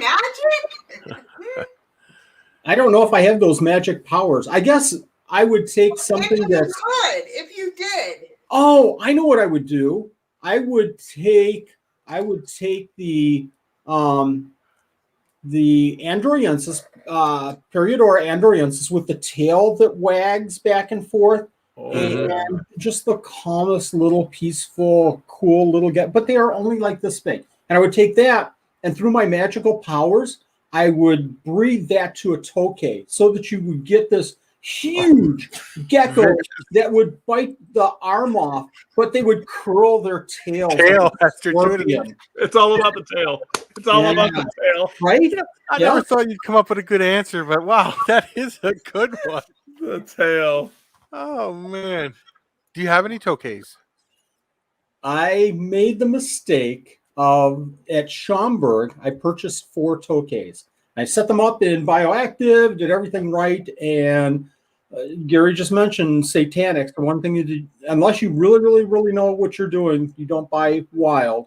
Now, I've bought wild bandits, I've bought wild this and that, and I've had success, but I've also bought some wild animals and not had success. I bought 4 tokays, and I thought, I'm going to grow them up. I'm going to learn about them. And how long? 2 weeks? 2 weeks. Gone. They withered up and died. I'm sure they were filled with parasites. And again, I quarantined and kept them away from every single thing that I had. And eventually they just...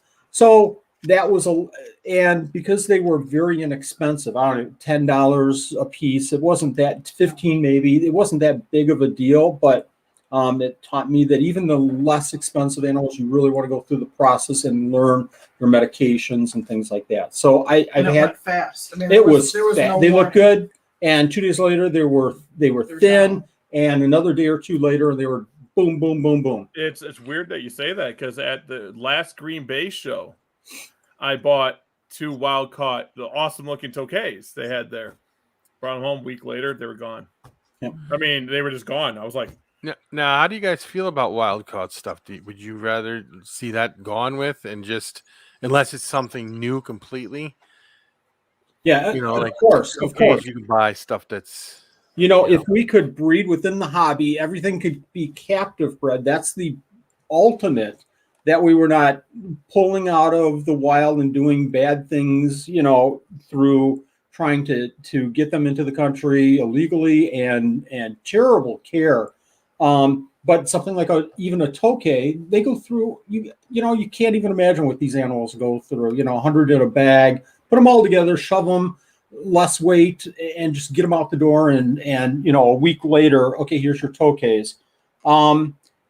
If we could captive breed all these animals, certainly they'd be a lot better. Now, having said that, I think that there's value in bringing in wild animals by those that are understanding the whole process and can treat and can treat for diseases, parasites, things like that. Unfortunately, I just wasn't prepared, and I've done it in the past successfully, but this time I wasn't thinking through that. I thought tokay is no big deal; they should be fine, and it was my mistake. But I think that there should be some wild importation, but there should be laws around it, and there should be limited licenses and things like that.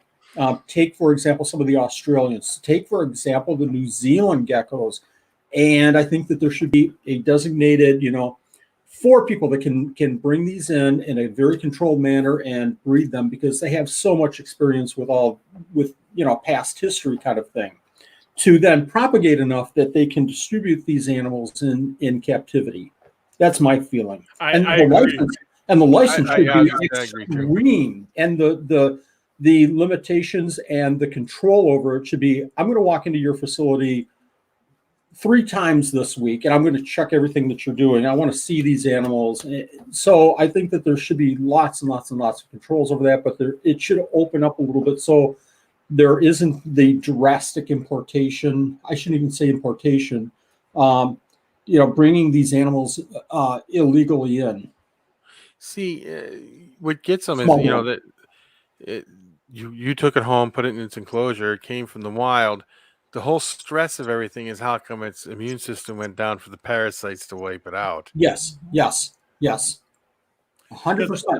And Yeah, every they animal with has, all this. yeah, every animal has fauna in their stomach that they need too. But Yeah. in captivity, I guarantee the same fauna is not in my leopard geckos over there as a wild leopard gecko.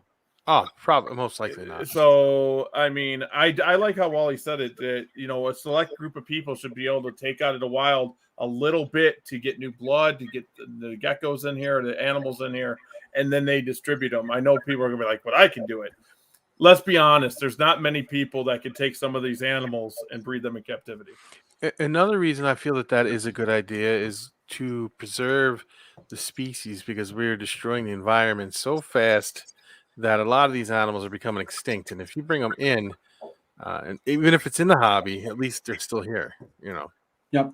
Well, Now, crested geckos. Yeah. The thought, though, going through this with the fish years and years ago with Lake Victoria, if you remember that whole story, Lake Victoria, one of the 3 lakes, had an issue where they introduced the Nile perch, and the perch almost completely wiped out Lake Victoria. And the thought was that the people that were keeping some of the fish from Lake Victoria, some of the haplochromis and things that, and I think the Ohio Zoo did a program that the whole intent was to raise them up, breed them, get a really good colony going here in the States, and then reintroduce after the cleanup of Lake Victoria and getting rid of the Nile perch.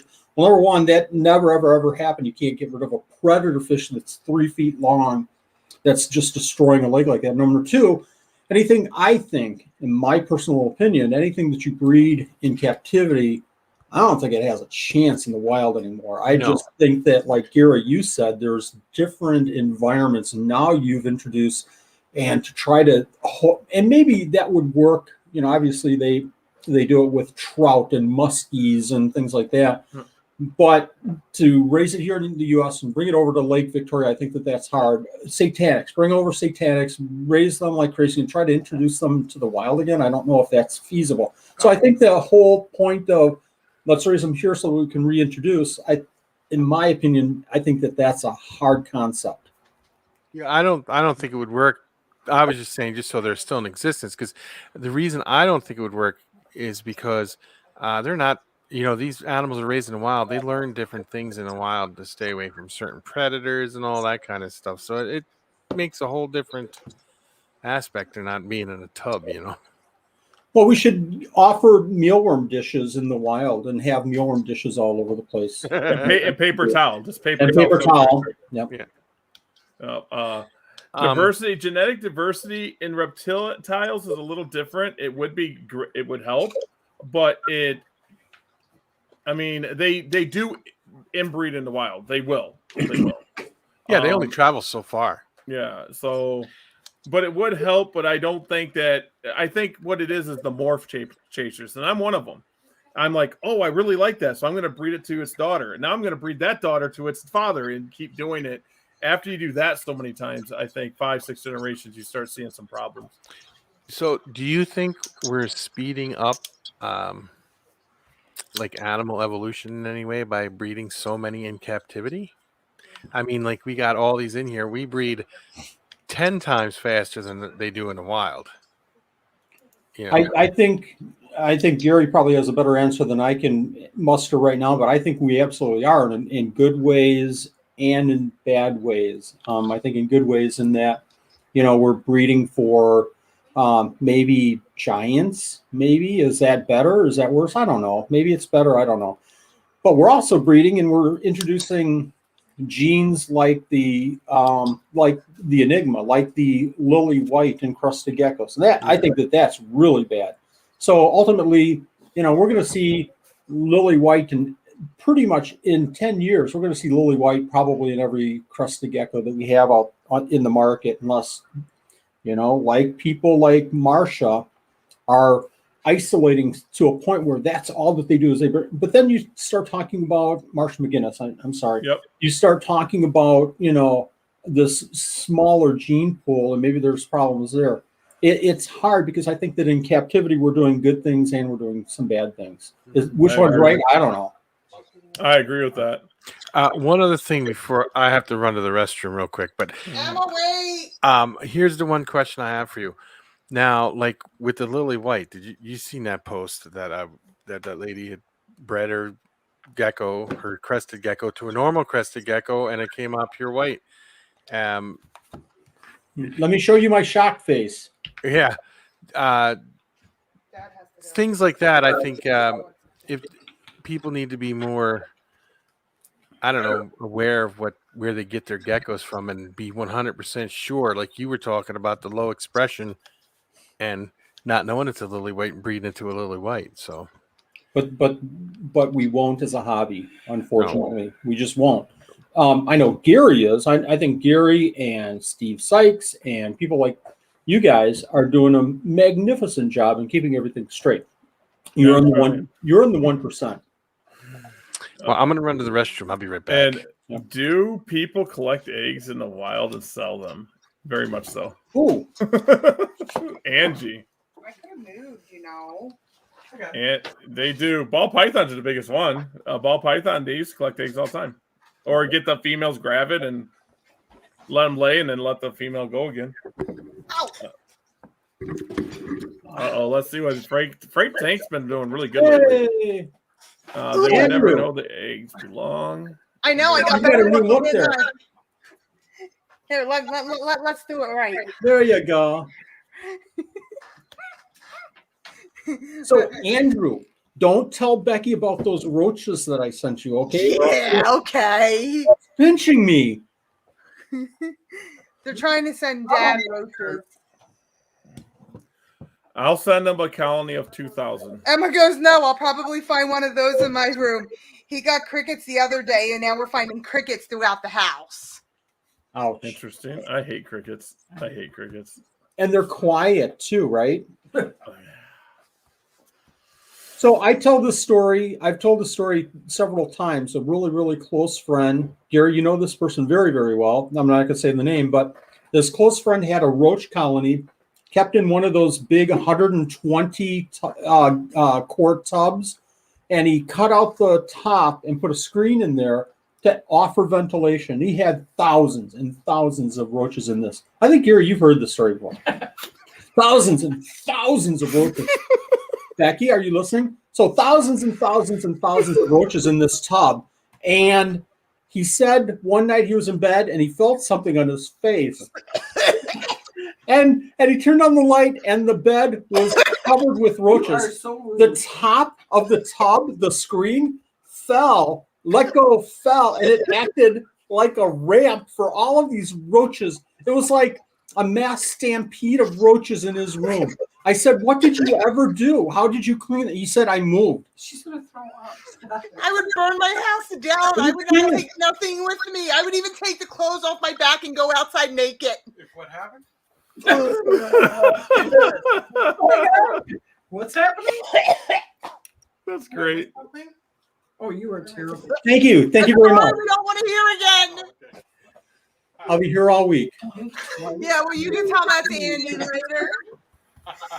When I made a comment on the video he put up, I said, now I know some people are going to know that I'm joking, because, I always call them bugs. And I said to Andy, I'm like, well, what happens if people are like, well, who the hell is she talking to these people like this? Wow. And then we just get this big argument going, and we all know it's all in fun. But, if some complete stranger goes to read it, they're going to think, oh, my Lord, these people are at each other's throats over a bug. Over a bug. They're a bug. I'll bug you in the face with my this? Frank, that blink twice if Nanette is holding you captive is funny because on TikTok, that's something that's going through. Is that my light? Yeah, Your Oh. light just Yeah, you did. Oh, Your light went out. I think the curtain's being pulled, but that's something on TikTok where it's the whole routine is, showing pictures like of different reptiles. Do you want this? Nope. Do you want this? Nope. Do you want this? Nope. Do you want this? Nope. Is your wife sitting right next to you? Yep. That's what I'm saying. I'm lucky. I can almost get anything I want, but now my wife wants a marmoset. So, what does Gary do? Go get a marmoset. But I'm talking to Mickey. So I won't be able to read comments. I'm talking to Mickey to get adopt a marmoset because Mickey and Tamara does the primate thing. Well, they got lemurs. Well, Is lemur primate? Lemur's not a primate, is it? I may Yeah. give him a hard time about Yeah. these bugs, but don't think for once I'm going to really make them get. As long as they're not in my bed, or I don't. The minute I see them not be where they're supposed to be, then that's when they go by. Well, that's why we're going to move them all next door, so we don't have to worry about that. And the minute you get roaches next door, I will stop coming over. Okay. So you moving? No, I'm not moving. Did Andrew just blink twice? I think I saw him blink twice. That's code, right? Yep. There you go. She's not me with her needle. I don't have no needle. What needle?